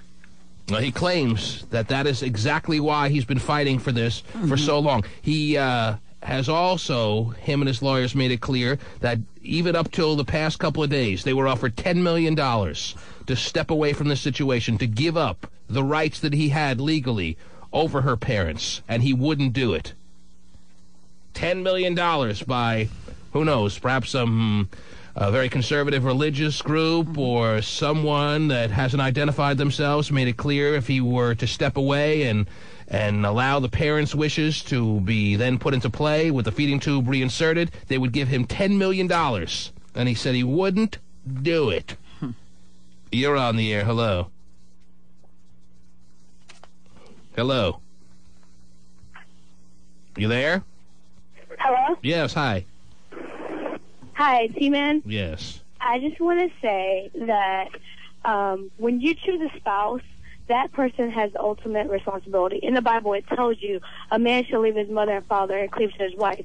When you become one, that is your spouse. They make the decision for you. This case should never have been going to court and all this other crap. The husband makes the final decision, and the wife should, the parents should just step out, and now it's sad. Huh? And respect his decisions. Well, they didn't do that. No, they didn't. There was alleged problems in their marriage before this happened. He claims that they weren't true. I'm reading a lot of information right here about the timeline of this whole very sad saga. And again, no matter how you slice it, no matter what side you're on, you have to agree that this is one of the saddest stories that we've heard in some time. The parents say that when they visited Terry, they got smiles, they got gestures, and the doctors say those reactions, those smiles, those bits of laughter, were primal, that Terry could not control the sounds or expressions that she made in the state that she was in. Doctors confirmed that those smiles and bits of laughter that the parents claim were a reaction to them being in the room were not that at all. That even if, I am aware that even if you lobotomize, if you completely remove someone's brain power, they're still going to be making gestures, smiles, and yes, as a parent, with the love that you have for your child, you're going to want to hope, you're going to want to think, you're going to want to believe. How realistic or non-realistic it may be, you're still going to want to have those hopes. To the hope. Yeah, absolutely. The doctors, with a more perhaps unbiased perspective, made it clear that those reactions were not a reaction to the parents being in the room. You're on the air. Hello. Hello. Hello? Yes. You're there. Hello. Hello? Yeah, go ahead. Okay, sorry, I can't tell if I'm on the air or not. I have a nephew who is in a coma right now, and, seeing a family go through what they're going through is really tough, and you can't really make a decision on what someone wants to do with their life. I know my brother, if my brother would have had a choice to see his son be alive or dead, I think at this point he would have kind of seen him pass on, as hard as it may sound. But it's tough to see a family go through what they're going through, and I don't know, it's dumb that people are actually just going this far. I mean, well, yes. I mean, I truly believe there's a lot to be said about dying with some grace, some dignity, and that's exactly the way Terri Schiavo did not die. Right. She died to the fullest opposite extreme of being able to pass away with some dignity, some grace. Some privacy, maybe? Mm-hmm. You know, it's like... Yep. You're on the air. Hello. Hello, how are you? Yes. Just in January lost my mother to brain cancer and went through the same thing that this family has gone through. And I think that I truly agree with you and the media facade that's just gone on. It's probably one of the most intimate things I think you will ever go through, being on a bedside vigil caring for a loved one like that. But the sad thing is that it's not.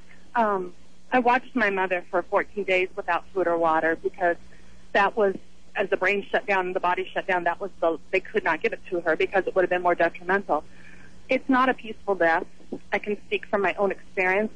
I mean, it's torturous. It is. There's no easy way to say about that. So what's a better means? If you truly believe that it was the person's wish to pass on without being kept alive by machines, and you think it's basically inhumane to have a feeding tube removed, what's a better way? I can't honestly say it's not. No one can, it seems like. No one seems as though they can make a clear decision on what's the best way to allow someone to pass if that's their true wish. You know what, speaking from my own experience, though, is that I think that the sad thing is that there was such a division within the family. If you need anything more at that point in time, that my mom passed away, took her last breath holding her mother's hand, who was 83 years old, and looking into her eyes. They say that all the doctors told us the last thing to go is their hearing. Have your loved ones around them, speaking to her. We all had to come to our own terms and give her permission to go home. And I think that this division like that has probably been the hardest thing for the family, and it's something, like, I agree with you. You said she should have been able to have this privacy, just been surrounded by her loved ones, and bring as much peace into the environment as they could have. There isn't, believe me, I can tell you, there's no easy way to go through something like that. Right. Everyone can certainly agree on that. Jesse Jackson is speaking on CNN right now. Of long-term health care. I thought she received excellent hospice care, but in the end, when they pulled the plug, which was a judgment that was made, it certainly induced her death, and the family was keenly angry over that. But I urge them to get past that anger and now move on to the next stage of how they reconcile. Reverend Jackson, where does it go from here? I mean, you had talked about, the battle will continue. How does the battle continue? Where does it go? Because as you yourself have said, this has brought Terri Schiavo, her life, her journey to death, has brought together coalitions of people who perhaps normally wouldn't be joined. You being here, Randall Terry here, formerly from Operation Rescue. Can that coalition stay together? Because some of the issues which you're talking about, medical malpractice insurance, universal health care, those aren't issues that some more conservative people agree on. Well, I'll tell you what, there's nobody who is conservative disagreed with her winning malpractice. They will not disagree with her having Medicaid, a long-term health care. I think sometimes that we talk past each other in these kind of political polarizations. There are some who really are sincerely concerned about abortion, and they will fight for the fetus. But then the fight against prenatal care, Head Start, and daycare, they must grapple with this issue in broader terms. There are those who will really embrace Terri. They love her as a symbol and love her as a classic crisis, and yet they must also deal with what she needed, which was long-term health care. And so I think if we see this thing right and talk with each other, not at each other, that the long-term health policy issues are now front and center. I think we should all be a part of that debate in a creative and unbitter and non-hostile way. The T-Man. The biggest Cube 93 artists are going to make you rich. Hit it! Is that the strong have a duty to protect the weak. Cases where there are serious doubts and questions, the presumption should be in the favor of life. The most solemn duty of the American president, come on up, guys,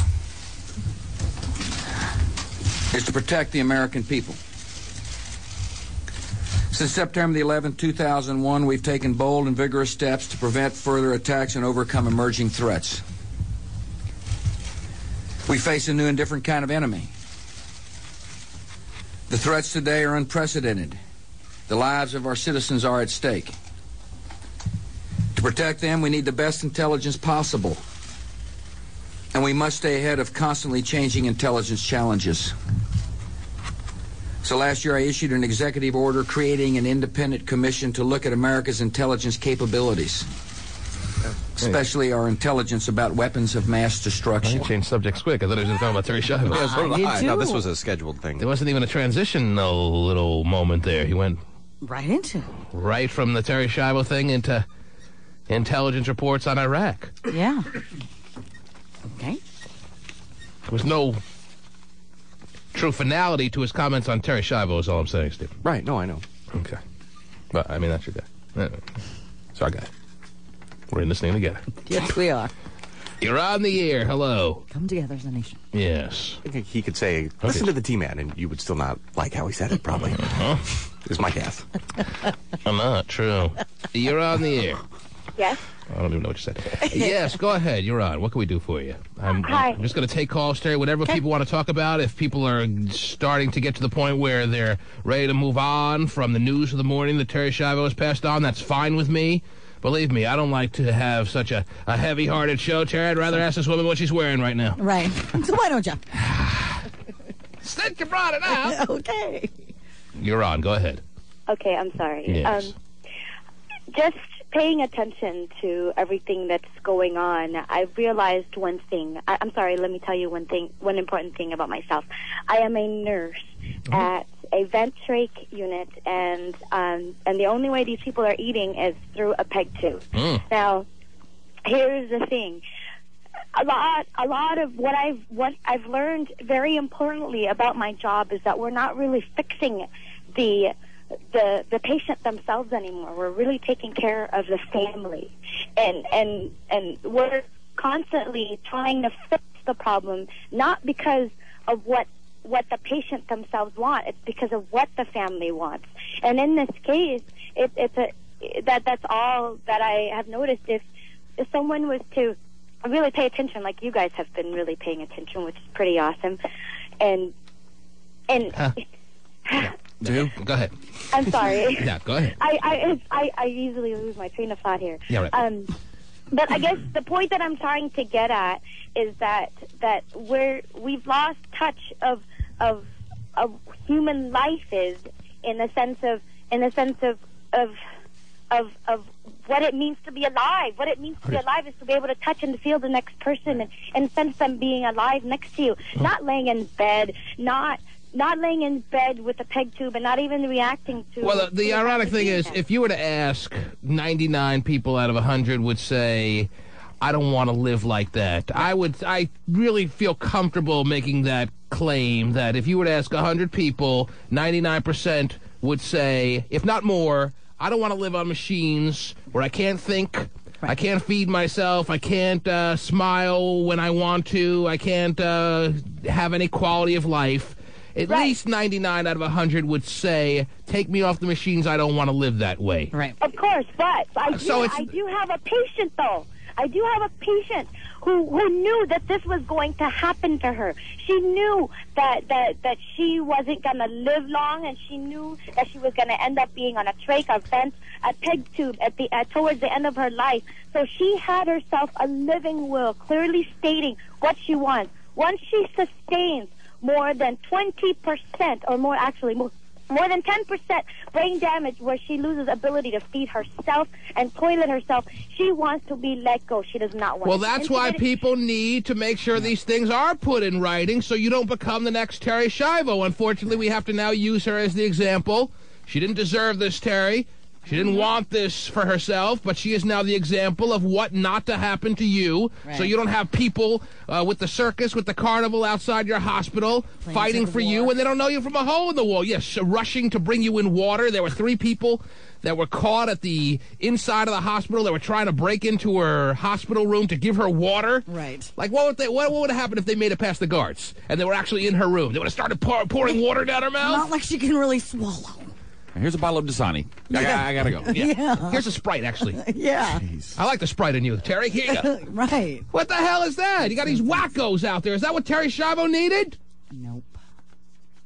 It's not far-fetched to believe that her husband had a conversation with her, because people talk about it all the time. You hear about someone in a vegetated state, and then that brings up the conversation, almost in a reflex kind of way, where you start talking about, oh, well, I wouldn't want to live that way. If that happened to me, I'd want them to turn off the machines. It's not far-fetched to believe that Michael Schiavo remembers the conversation that they once had about what she would want to have done if she was in that situation. Mm-hmm. And then, lo and behold, she was in that situation. And he allowed many years to pass, hoping she would recover. 15 years she lived like that. Like you said, I mean, you're hard-pressed to find someone who says, nah, I want to burden you for the next 50 years. Keep me alive in bed. You know, people don't say that. Keep the feeding tube in my stomach. Very believable. I just want to sit there. Yeah. Drooling. Well, another reason why the parents are angry is because he has kids with another woman now. And he's got to get on with his life. I mean, it's been 15 years. But that's why they wanted custody, though, because he's moved on and said, kind of washed his hands of it, so to speak. But he didn't want them to keep her alive. She's probably up there in heaven right now going, finally!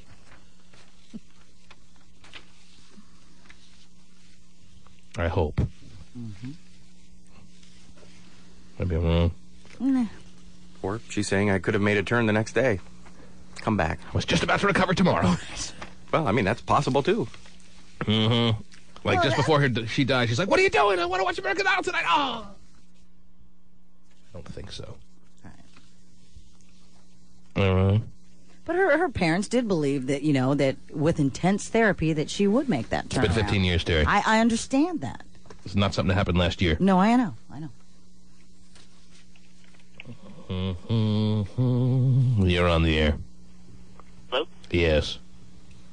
I'd like to make a comment about all those people who are judging Michael Schiavo and kind of taking advantage of the emotionally charged situation and trying to advance their ulterior motives in political... If anything, you got to admire the courageousness of Michael Schiavo facing death threats. Yeah. I'm sure he didn't imagine this would become the public spectacle that it became. He was just a man trying to allow the woman that he once loved, still does probably, that he was married to, have her wishes be executed, and that he felt was his responsibility to make sure that her wishes were put into play. And now he's the subject of public scorn on a lot of people's side. Mm-hmm. He is faced with, as I said, death threats. He has to worry about his well-being now to a large extent. Yes, go ahead.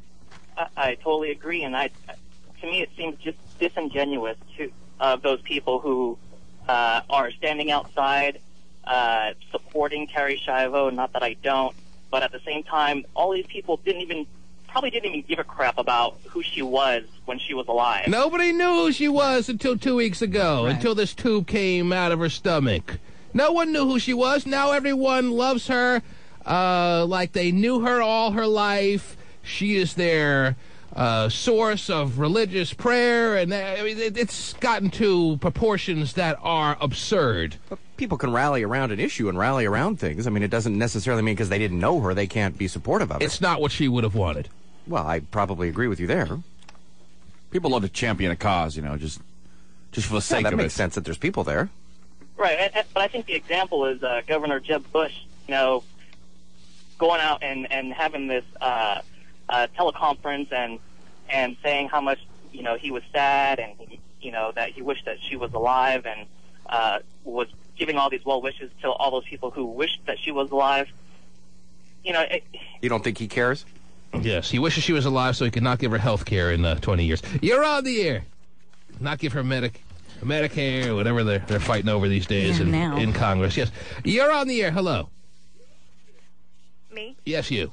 Okay. I, first of all, want to talk about how, I keep hearing you say how that Terry Schiavo didn't get any therapy for the last 15 years. That's why her muscles are all curled up. That's why the pictures that you see of her, she can't straighten her arms. It gets me so frustrated because all the inconsistencies that we keep hearing about how this actually happened to her and how she got into the state. And it's also been said numerous times how at the beginning of this, he didn't know what she wanted.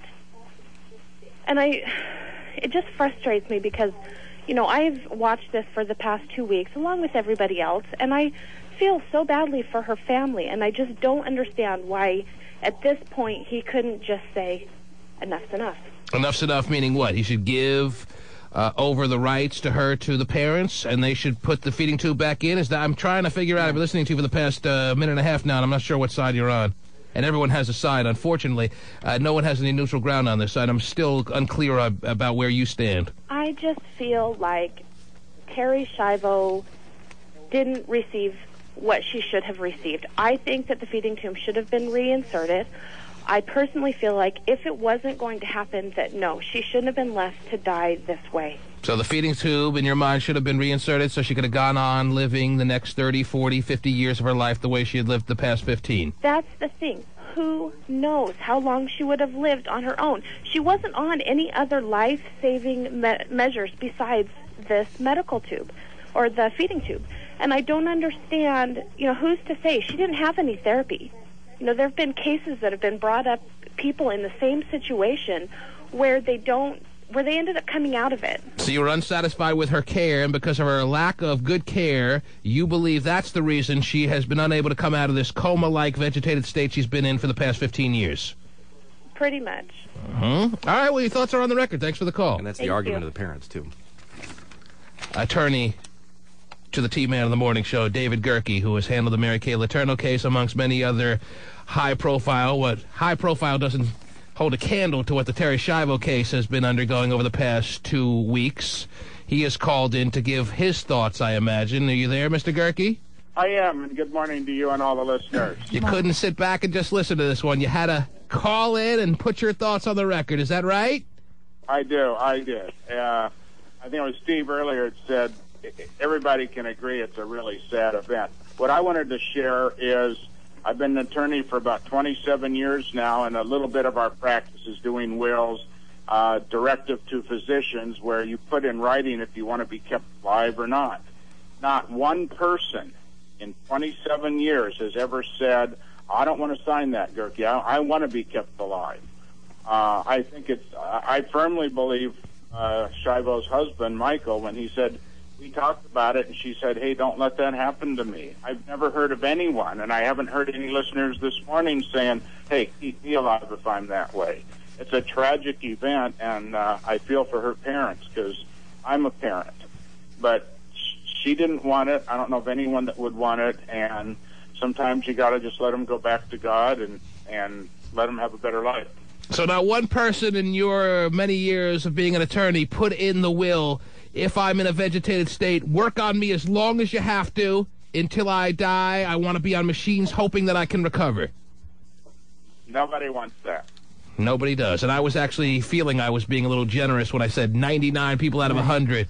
I knew that I'd never have heard of anyone saying, yeah, keep me on those machines pumping away. I want those things humming. I want to be kept alive until one day I snap out of it. Well, but each situation is different. I mean, this is just a feeding tube. What if what Gerke had him sign was, well, if you could give me therapy and you could give me a feeding tube and then maybe I can come back, maybe they would sign it. Well, the point is, though, if you're on machines for an extended period, when it's only machines keeping you alive for an extended period, not something where you have a car accident and machines keep you alive for a few weeks and then you make a recovery. But if you're on machines for years, or at least a year, and that's the only thing keeping you alive, then comes the time where you, as what I see as the most normal-like functioning human being, you make that decision, okay, that's where I want them to shut those machines down and let me pass on with a little bit of dignity and have no debate about it. And what you have to understand is before the individual spouse gets to make that decision, the doctors have to agree there is absolutely no hope of recovery.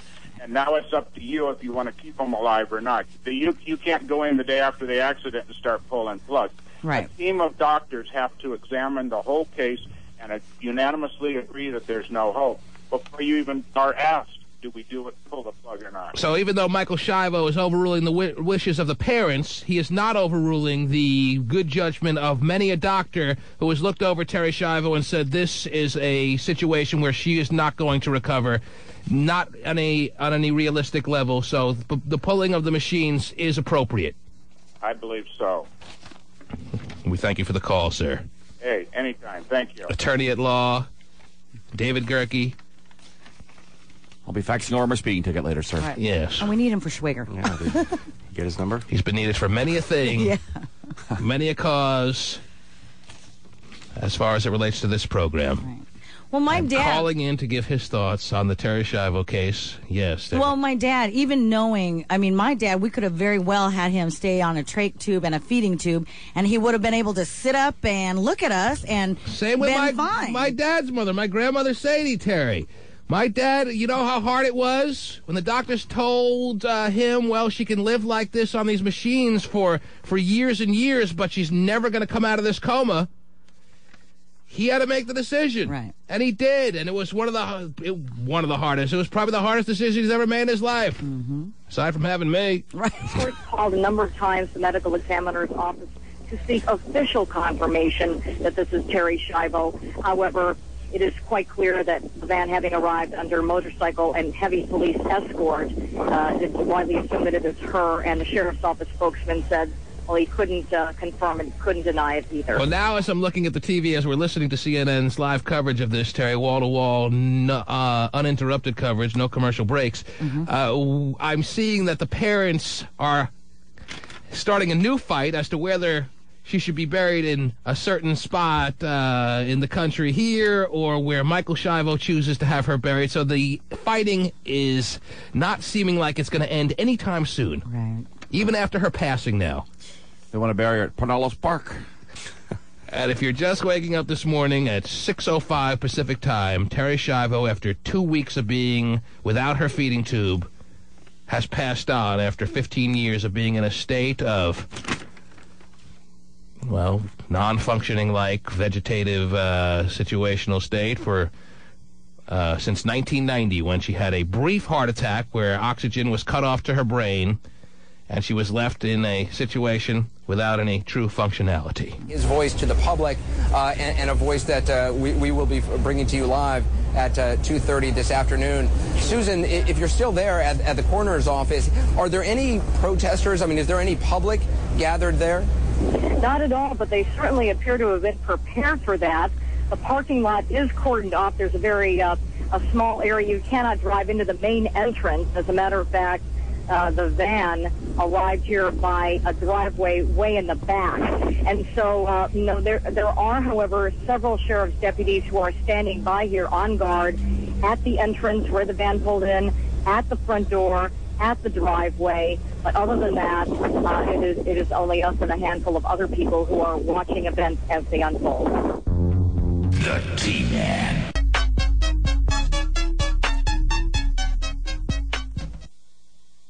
Huh? Oh, jeez. Terry, do you have any other stuff that you want to talk about as we start to make a somewhat of a smooth transition from the Terri Schiavo situation? I'll continue to take calls on this. I know a lot of people are fired up and want to get their say in, but is there any other stories we should be following this morning, please? Sure. I have a story here, how to keep your deceased pet's memory alive. You can have a pillow made of your pet's fur. Oh, jeez. Did you feel that was the best transitional story you could find, Terry? Well, I What do guess. you want Michael Schiavo to make a pillow out of Terri Schiavo? Is that what you Well, no. Okay. I'm just, All right. Pets are I important. guess the answer is no. You have no other stories. Right. Is that right? I guess not. Uh-huh. Well, then you're on the air. 1-866-663-T-Man. Hello. Hello. Anything anyone wants to talk about is fine with me, no matter what the subject matter is. Go ahead. Is this me? Yes, it's you. Okay. Actually, I was just making a comment on the Terri Schiavo case, and I'm sorry. It's all right. Hey, it's the news of the day. There's no way to ignore it. This is a huge story. It is, and I guess the only point that I had wanted to make is, I guess, irregardless of whether your feelings, whether you believe that the feeding tube should have been taken out or not, I don't believe that she should have been forced to die the way that she did. Yes, there are the arguments, the discussions over whether the way she was allowed to pass was humane or not, but who's to say what means of allowing someone to pass is humane or not? I don't know. I guess the point there, the feelings that I have is if we have convicted murderers and killers who are sentenced to death and they're allowed to die by lethal injection, which kills them within Some say lethal injection is one of the most painful ways to die. No one's been around to interview someone after the fact. But some doctors claim that lethal injection is, believe it or not, as you're slipping away, the most painful. Your insides harden up and you feel it. There is many a person that I've heard from that says that is as inhumane as it gets. But don't you believe that the fact that they're at least allowed to be able to die within a minute or two is better than to be forced to be killed over a 2-week span? Well, she may have been slipping so gradually she never even felt what happened to her. And she may not. I don't know. And she may not. Absolutely. There's certainly a case to be made that she was being tortured with the lack of food and water over this period of time that she passed away. Yes. Yes, I don't know. No one can say, though. No one can say, hey, maybe there's something to be said about taking someone behind the shed and shooting them, for all I know. I don't know the answer to these questions. As I said, no one's been around to be interviewed after the fact, so we don't know. But, yes, I cannot argue with you when you say that you have a problem with the way she was allowed to wither and die over the past 2 weeks, being starved for the past period of time. That is hard for me to say, no, you're wrong. I'm not going to say that. Right.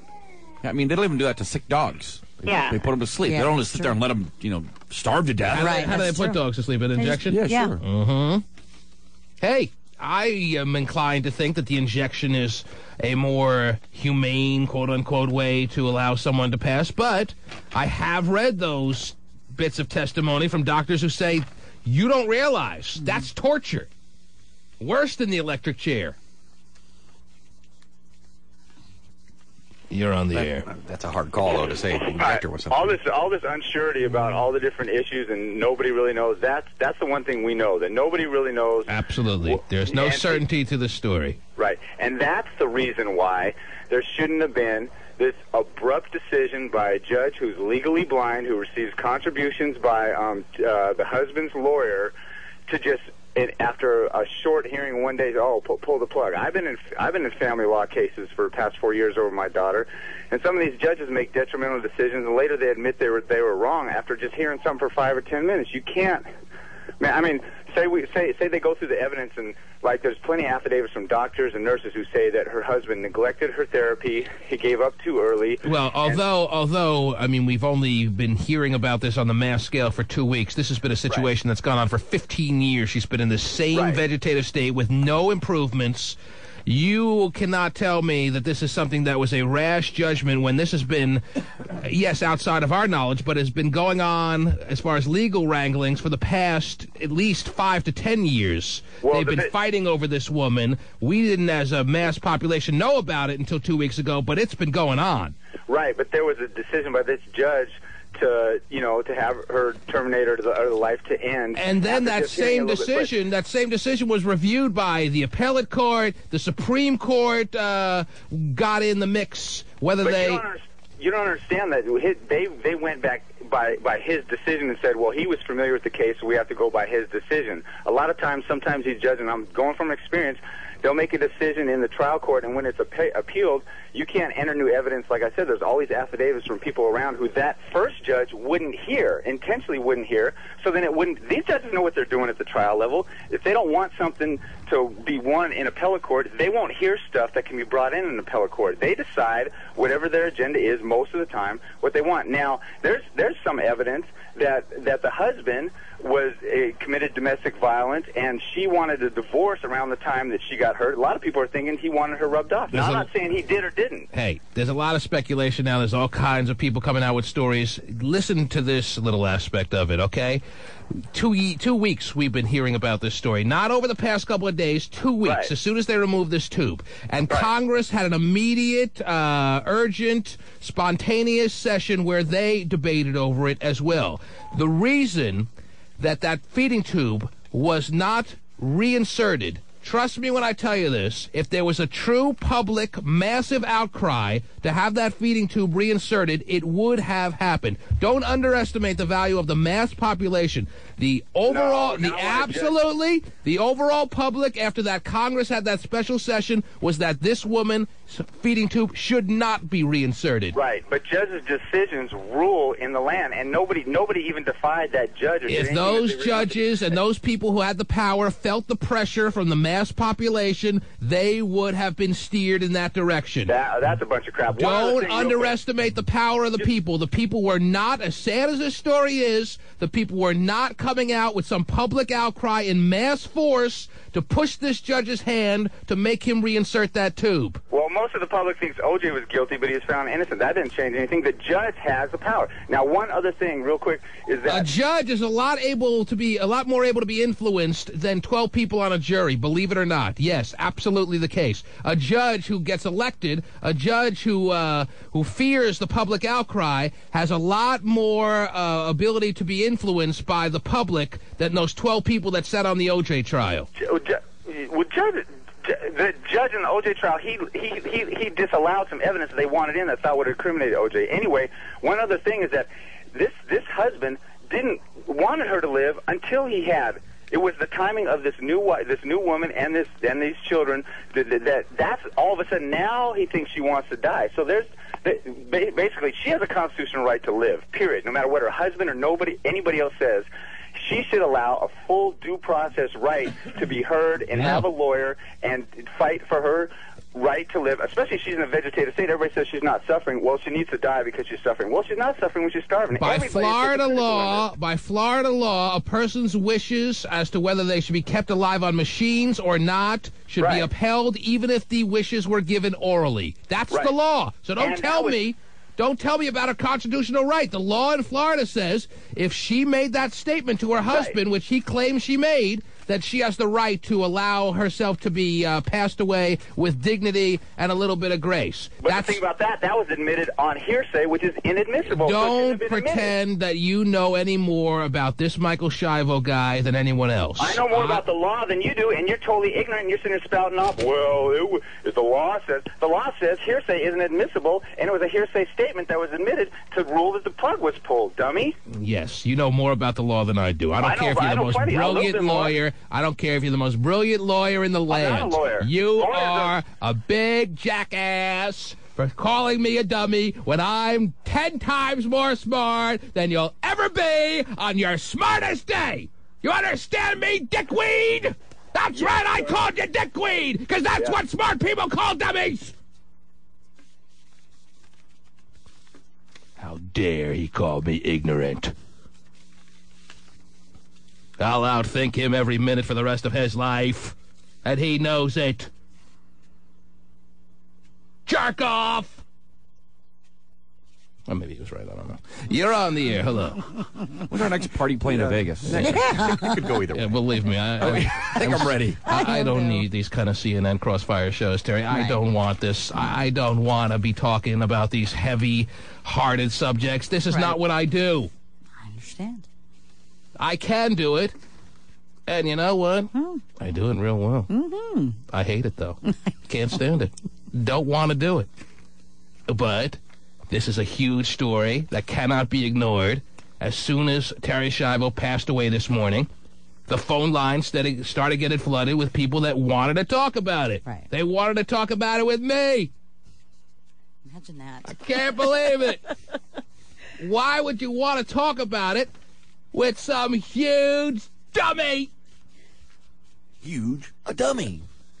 Huge dummy. You're on the air. Where's the wheel noise? Yeah, come on. Oh, please, bring it back. Yes. Where's the cowbell when you need it? Hey, if people want to talk, I'm taking the calls, Terry. If someone requests the wheel to be spun, come on, begging you. Come on, wheel. Be very happy about it. Hello. Hello. Yes. Yeah.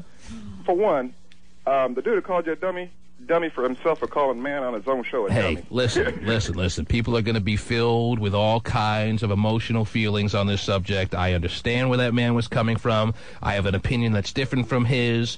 Michael Schiavo, all the people standing outside the hospital, they're all fighting with each other. I don't begrudge that man for calling me names when he is as frustrated as anyone else as it pertains to this situation. But I don't think he should be frustrated. For one, everyone's frustrated over this situation, no matter what side you're on. And if it makes you feel better to call someone a dummy, call me dummy till you're blue in the face. If that helps you get through it with a little bit less stress and frustration, I welcome it.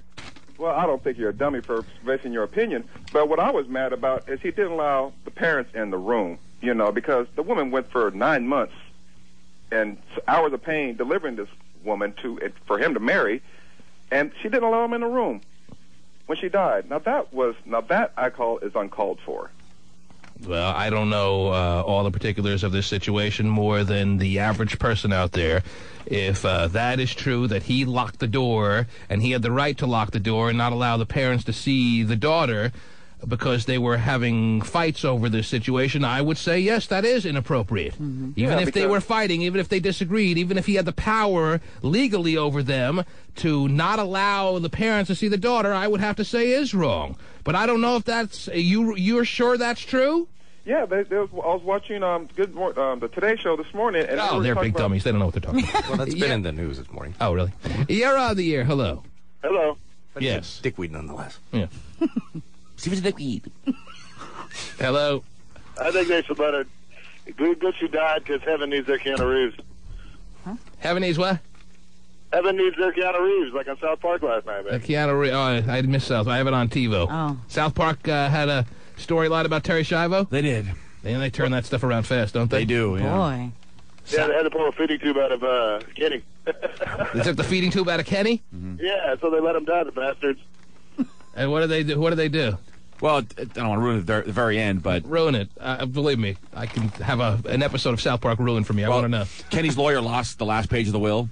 So yes. But then eventually he finds it at the very end after all the media coverage is around him, and the very last line says, no matter what you do, at the very least, don't show me like this on national TV. After all was said and done. That was the last line in the will. And that's exactly the opposite of what's happened in this Terry Schiavo situation. Yeah. Everybody felt bad. Everybody in the world has gotten a glimpse of this poor Terry Schiavo on TV. Mm-hmm. There was not one eye kept from this situation. Every eye in America has been able to watch the final days of Terry Schiavo, and I'm sure she's loving every second of it. Sure. Yeah. That was their point? Mm-hmm. The Kenny wouldn't have wanted it that way. Just whatever you do, don't show me like this on national TV. You're on the air. Hello. Hi, how's it going, T-Man? Good, sir. How are you? I'm pretty good. I just wanted to comment. I mean, I think this whole situation is pretty sad, you know, for everybody involved. But I think that, you know, when you hear about it in the news, you know, for the last couple of weeks, every time they talk about her, they say she's in a persistent vegetative state. But I mean, there's been testimony from people, and you don't often, you know, hear this, but there's been testimony from people who, you know, she's on a feeding tube, she's brain damaged, but she's not a vegetable, you know. I mean, it's not like she's hooked up to a whole bunch of machines that are keeping her every function going. Well, I'm reading all about as much as I can this morning from the timeline from the day this thing happened on February 25th, 1990, until today. It says that Terry's parents are very clear in pointing out that she reacts to them. She smiles, she laughs, but her doctors, who are in charge of her, say those reactions are primal, that Terry cannot control the sound she makes, the expression she gives at any point over the past 15 years. There was one radio clip I heard on the radio where it played an interview with her, and her parents were saying, you know, hi, how are you doing? And she responded by making a noise. And then, you know, they'd ask her questions and she would respond. And now, if she wasn't able to control that, she would be making a noise constantly the whole time they were there, you know what I mean? Yes. Again, I understand your point of view that there are people that believe that she responds, but her doctors disagree. I think the most fascinating bit of information we've learned this morning is that people that listen to real hardcore news shows also listen to us in the morning. I know. That is something, isn't it? The vast range of listeners that we have, to me, is the most astounding part of this morning. Yeah. This dude is listening to another radio show during the day where they give hardcore news. He sounds like a bright and intelligent man, and yet he's listening to me in the morning. Right. How you doing, dude? Yes, Broke Paula. Hi. How are you doing? All right. You have a little temper tantrum this morning, huh? Yeah, only this morning, yes. Right. I've worked in nursing homes and seen people in various states. Yes. And I'm not an expert. I have no medical degree or anything.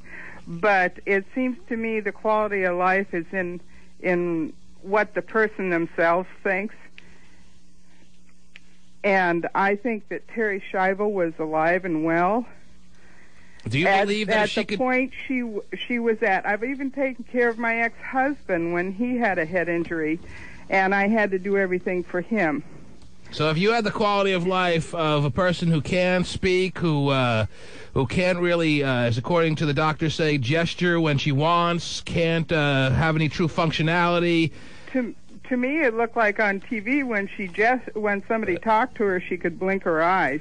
Now, that shows signs of intelligence. Her brainstem wasn't damaged. It's amazing how people are making all these medical opinions based on little video clips they see. To me, that is a little bit irresponsible, okay? Well, there was a neurosurgeon on TV, too, and said in the Because you saw a little video clip of her blinking when asked a question, it doesn't mean you should necessarily make a full medical analysis based on that 10-second full clip. Medical analysis, but there was a neurosurgeon on TV who said they have new drugs and new things going on, but that wasn't being allowed in this case. Why didn't the husband just divorce her and let her go? The husband didn't divorce her and let her go because he truly felt like he had a calling to allow her true wish that she gave him to be put into play. To her, and why did he have 2 children by another woman? Because 15 years had passed. Do you think the man is entitled to have somewhat of a life? He had his money. He had his. He was offered $10 million over the past 2 weeks to step aside. He had $1.5 million. He they got a lot of money at the beginning. $10 million is a lot bigger sum than $1.5 million. He was offered $10 million by a religious group to step aside over the past 2 weeks and allow that feeding tube to be reinserted. He said he wouldn't do it. Okay, so now she's dead, right? Yes, she is. God bless her.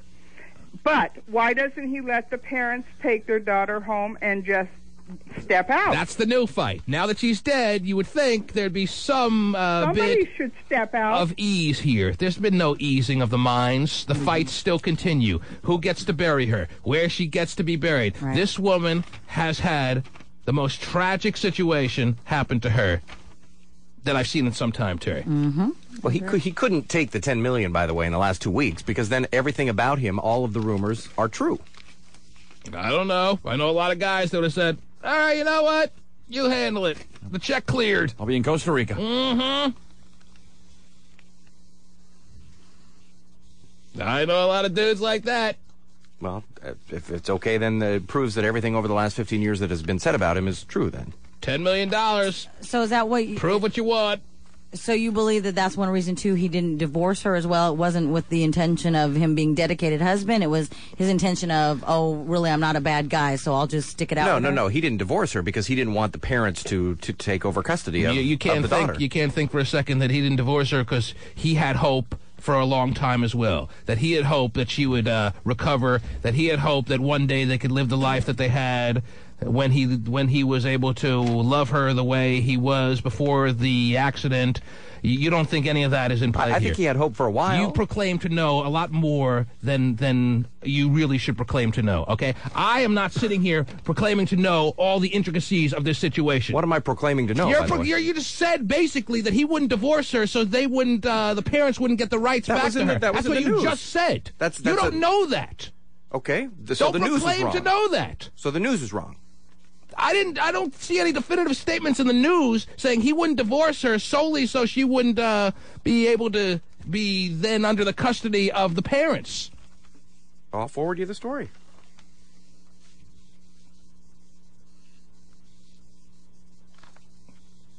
I don't really know why you're yelling at me, but okay. It's a yelling morning. And you're the biggest jackass I know, so why not yell at you?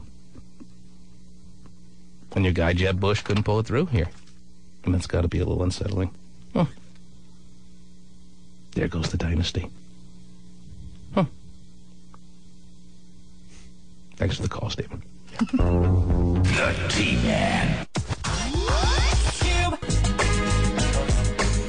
I also, Dr. Jason, want to bring in Reverend Jesse Jackson, who is standing by as well, and have you both talk, just have a conversation about this day, about what this case means, about where the country and this issue goes from here. Actually, Reverend Jackson, where does this issue go from here? I mean, Terri Schiavo has brought her journey to death, her life, her example, has brought so many people together from so many disparate groups. What happens now? But there are several dimensions, and hello, Dr. Jakes. Hello, sir. One is this issue of faith in God and eternal life as a kind of refuge. For many people, that is their sanctuary. On the other hand, the issue of separation of powers, the legislative and the judicial branch, I think that is the wrong fight. The Congress trying to impose its will upon the courts. But I do think that we have a situation here where a woman's feeding tube was pulled, and we watched her die, and that was the painful journey for many of us to take. I would hope that those in the future would see that law must be informed by mercy to be just. Law without mercy is cruel and cold, and we saw a merciless episode here where her death was induced by starvation and dehydration. And that, to me, Pastor Jakes, has been the painful part of this last ordeal. One of the things I'd like to add, Anderson, and I'm sure Reverend Jackson can relate to this as well, the clergymen, we're often called into these critical situations to see, to walk families down this winding road. And it's unusual for a case like this to get this much attention, but that it happens every day in hospitals all over America where people have to make tough choices. It has been stated countless times how important it is to have a living will. I certainly concur and agree with that. But in addition to that, I think it is important also as your relationships with different people change, divorce, separations, spousal abuse, be sure that you update those living wills and legal documents to reflect. Yeah, I want to see all these living wills now, Terry. That's CNN's live coverage. I want to see all these new living wills come out now from all these people that are so adamant about Terri Schiavo being kept alive on these tubes, Terry, the feeding tube and whatever else she needed to be kept alive. I want all the people that are so adamant about, they're so angry that she was taken off the feeding tube to put in their wills now that they should be kept alive on machines as long as it takes. Keep those machines humming. I want to live like that. If I'm ever finding myself in that kind of condition, I want to be kept alive for an endless period of time. I want to see those wills come out now, Terry. Yeah. I want to see people put that in writing. Yeah, it's different. People are very generous with Terri Schiavo's life, that she should have to live like that for an endless period of time, even though it's been made clear by her husband that she made it very clear in an oral fashion that she never wanted to live that way. People are very generous about her life, and yet I don't get the sense that those same people would want to live a life like that. I think nobody would want to burden people for that long. So right, then why is Terri Schiavo should be kept alive then? Why are people so adamant? Why are people so angry, filled with rage, that she was allowed to pass with some bit of dignity after all this time, like there was any true dignity when it's all said and done here? No, I don't think so. But why are the people that are the most adamant, why aren't they putting in their wills now, keep those machines a-humming as long as it takes? I think these people are angry because there was hope, and the husband was not allowing that to be pursued. Where was the hope after 15 years that I'm missing? Where was the hope that one day she was going to snap out of it and be like, da-da-da-da-da-da-da-da-da? Where was the hope? I'm not saying that it was ever going to happen, so don't get me wrong here. I'm just trying to tell you that that's what they felt. That are you saying right now, being that you are obviously to the contrary opinion that I have, that a person should be When there's no signs of any recovery, 15 years seems like a reasonable period to make that determination. Are you saying right now on the air, can I put it on the record, that if you're to find yourself in the exact same condition as Terri Schiavo, ironically enough, that you want to be kept on the feeding tube, you want to be kept in that vegetated-like state for the rest of your natural life without any pulling of any plugs? Are you saying that right now? Well, I think my comments it's that I've made... It's a yes or no question. Well, I think I can respond to your question, though, as well. You can do it very simply by saying yes or no. Okay, then I'm not going to answer it if I have to do yes or no. Why can't you make it a yes or no answer? Well, why can't I give you a comment? Fine, give me the comment. I mean, why do you have to argue about it? I mean, it's not because that... it's a yes or no question. I made it very clear. If you're in the exact same condition, lo and behold, believe it or not, I will say it again. I will say it again. I would not want to burden my family for 15 years. No, I would not want to And yet you want a Terri Schiavo to be kept alive. I did. As I'm saying, many people are very generous with this woman's life that wouldn't want the same thing done to them. That's fascinating to me. The same people that are so rage-filled that she was, ultimately what was done to her was done, are people that wouldn't want the same thing to happen to them. I can't imagine anybody would want it. Amazing. I'm waiting for all these wills to come out now of all these people that are so filled with rage to put in writing, keep me alive as long as the machines will allow it. I mean, why couldn't he just give the, give her over to her parents? Because he felt like he was doing his duty to a woman that he loved. He felt like he was putting into play and executing the wish of the woman that he loved. Maybe he doesn't still love her. 15 years can do a lot after not having any kind of true relationship with that woman on any significant level.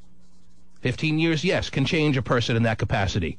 But he still felt like the duty was upon him to allow the wish that she explained to him to be put in play, and that's why he was unwavering in this situation. Has that ever crossed your mind as a possibility or no? I've never denied that it was a possibility. You said no, but I don't understand why it's a fight between you and me. I don't get that. I mean, it's, I don't understand that. All right, you don't want to fight, I'll go with calls. You're on the air. I mean, it just seems stupid. I love all these protesters that don't even know her. Hey, keep Terri alive. Good, we're going to move her into your house. Well, right. maybe not. Exactly. It's not their burden. I bet every single one of them would have said, I'll keep her in my house. Right. Yeah. For $1 million a year in hospice care, whatever it costs. It's very expensive. Right. You're on the air. Hello. T-Man? Yes. Hey, I've got a comment about this whole situation. Both my step-parents have died probably, I'd say, about 6 years ago, within 6 months of each other, from strokes. And they were both left in a coma for at least 2 months each. And I feel, they should have been pulled off the plug, because my stepdad alone even said before he died that he did not want to be put on life support for any amount of time at all. Same thing with my stepmom. They didn't want to live their lives as vegetarians, as vegetables. They were very active people and liked to live life. They didn't want to have to sit there and do nothing. Mm. Now, as of 2 months ago, a little over 2 months ago, my mom passed away from brain cancer. And my mom even said when she found out she had cancer that if it came down to it, even if she could survive, she did not want to be put on life support. And me and my whole family came to the conclusion that, we, regardless of how any of us felt, her idea of what she wanted was more important than what any of us else wanted. And the fact that she didn't want to be put on life support, it hurt like hell that she didn't want to or didn't want to take any chances if she was able to survive. But it's something that people got to live with and realize that it's going to happen, and it's better off to let the person, if they're ready to go, let them go, instead of letting them sit there and suffer for years and years and not be able to do anything, especially when they're active people. You're on the air. Hello. Hello? Yes. Hey, I was calling about, I don't know much about the case, I don't really watch TV much, but I listen to your show every day, so I kind of know what's going on. This guy was offered $10 million to hand her over and let the two be put back into her, right? That's something that developed, yes, over the past couple of weeks, yes. Well, that seems more like a cover-up on his behalf. I mean, come on, why wouldn't somebody take $10 million for somebody that's been basically dead for 15 years? Well, he didn't take it. I know he did. That's what I'm saying. What if he's trying to cover his own butt? You know what I mean? Cover it how? That he was not wanting her to ever come back to any kind of functioning state because she was going to say something that would be incriminating? Exactly. Right. That's the longest murder plan I've ever heard of, then. That is quite the hit. And like a 15-year hit on this woman is still being worked through by her husband, Terry. And after 15 years, if she were to come out of it, is she going to remember anything? Everyone's got all these theories, man. God. She'd be a different person when she came back. Theories. Yeah, absolutely. She's back. You mean Melrose Place is off the air now? I know. She's like, what's Melrose Place? Wasn't even on the air when I started, so I don't know how that plays. You're on the air. Hello. In 1990? Melrose Place was not on the air in 1990. Wasn't? No. Okay. You're on the air. 90210 then. Okay. Was that on there? Now we're agreeing. Well, hold on, Stephen. We're going to dump that just a second. Mm-hmm. You're on the air. Hello? Yes. Hey, I just wanted to make a comment about Terry Schiavo and her parents. The thing about it is, for her to sit up there and suffer for 10 to 15 years, I thought that's awfully selfish of them to have her to sit up there and suffer, and then they still want to keep her alive, knowing after that period of time that she's not going to wake up. I mean, it's more selfish on their part than it is on her husband's part for having that sacrifice for her to let her go on and move on. You know what I mean? It's not like she was in a coma where she wasn't awake. She just wasn't able to function. She wasn't able to according to the doctors, truly have any thinking patterns to any degree like that. She was a vegetable in its classic definition. Okay, now some people, that's where the argument lies. Some people believe she did have some functionality, and to call her a vegetable is unfair. But the doctors that were caring for her would disagree with that theory. All her blinking and bits of grunts or laughter or whatever were nothing more than primal type little situations, according to her doctors, and consistent with someone who would still be in a vegetative state. You're on the air. Hello? Yes. Hey, T-Man. Yes, sir. Got a question for you. Okay. I don't watch TV that much neither because I work long hours. But was there kind of animosity between her husband and the family? Yes, that's why this situation is a lot different than a lot of people. I mean, Terry Schiavo is not the only one in this vegetative state. A lot of people are in comas. A lot of people are in similar vegetative states. The reason this thing came to such public prominence is because the parents and the husband were completely at odds. Right. If they got along, we'd know nothing of it. Nothing of this. Right. If both parties agreed, the parents and the husband agreed to pull the tubes, you wouldn't have heard a thing about this. The only reason this is a major news story is because the parents were so adamant, even though they had no power, to please keep our daughter alive, and the husband disagreed. He wanted to pull the feeding tube. Many times a person is in a vegetative or coma-like state, and the family agrees to pull the tubes, and it's not this debate, this political situation that has developed out of this story. This woman, this poor woman who has suffered or has been in a vegetative state, who knows the length of her suffering? I can't proclaim to know that. She may be completely at ease, believe it or not, over the past 15 years. But after all she's had to endure over the past 15 years, to now have it all end in this kind of spotlight, prominent situation, makes this the most sad story that I can recall in some time. You're on the air. Hello. Hello? Yes. Steven the dickhead. Thought it was Dick Weed now. You're on the air. That's just for hot shot. Hello? Yes. Final calls. Things are getting back to normal, it sounds like. Yes. Finally.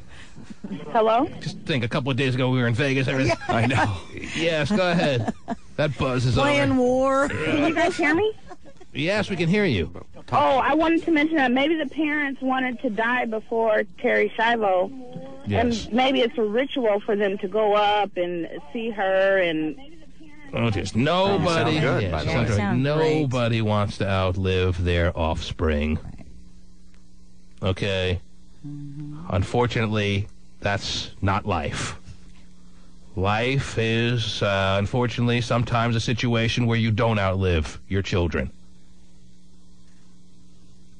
You're on the air. T-Man. Yes.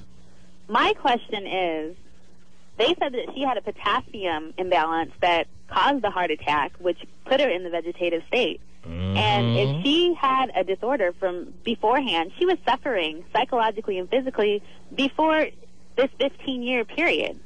And no one helped her out with that. And no one's commented about what kind of help she's received over that. So I'm not understanding. They said she had an eating disorder before, which led to the brain one of the damage. speculations. I mean, I've heard everything from she had a car accident to she had an eating disorder, which led to her having a premature type heart attack or heart aneurysm that led to a cutoff of oxygen to her brain for some short period of time, but long enough that it left her in this state. Right. So I guess the moral of the story is watch out, Mary-Kate Olsen, and make sure you have your documents perfectly prepared as to what you want to do if you're ever in a vegetative state. Right. Because if this all stemmed from an eating disorder, well, that's pretty sad. Why has this story has resonated so much with the American public? Apart from what Dr. Gomez said earlier, you cannot ignore us.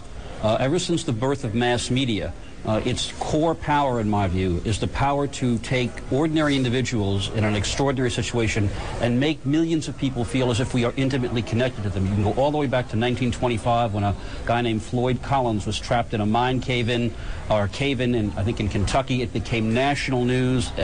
Remember Jessica McClure, the little girl who fell down a well? In this case, you have 24-hour news, which covers the story constantly, and unlike so much of what we cover, which I may be blunt, is often unworthy, and is covered simply because we have so much time to fill, this is literally a life and death matter. There's not a person in this country that can identify either with Terri Schiavo, with the spouse, with the parents. So you have an enormous emotional issue. You have a split in the family. You have the omnipresence of the media. You have the extraordinary involvement of the Congress of the United States and the President involving itself. It's if you pardon the expression, a perfect storm. And this is one case, Wolf, where, as I say, unlike so much of what we cover, this one also merits a lot of attention because there isn't a person around who isn't going to be facing this question sooner or later. What do you make? Well, this brings to end, as far as our comments are concerned, the coverage of Terri Schiavo. Tomorrow morning, ladies and gentlemen, I would like you to start calling, especially the ladies, with your breasts again and your relationship problems. Right. But on some days, Terri, we have to deal with the situations in our country and the world, Terri, and those are heavy-hearted days. Mm-hmm. Well, tomorrow's Fractious Friday, isn't Tomorrow's it? a Fractious Friday. No. Can somebody get naked tomorrow? Wow. Is that allowed? Yeah, you did. I thought we were off the Hotshot is offering to get naked today. Yeah. So you want to tune in for that. The T-Man.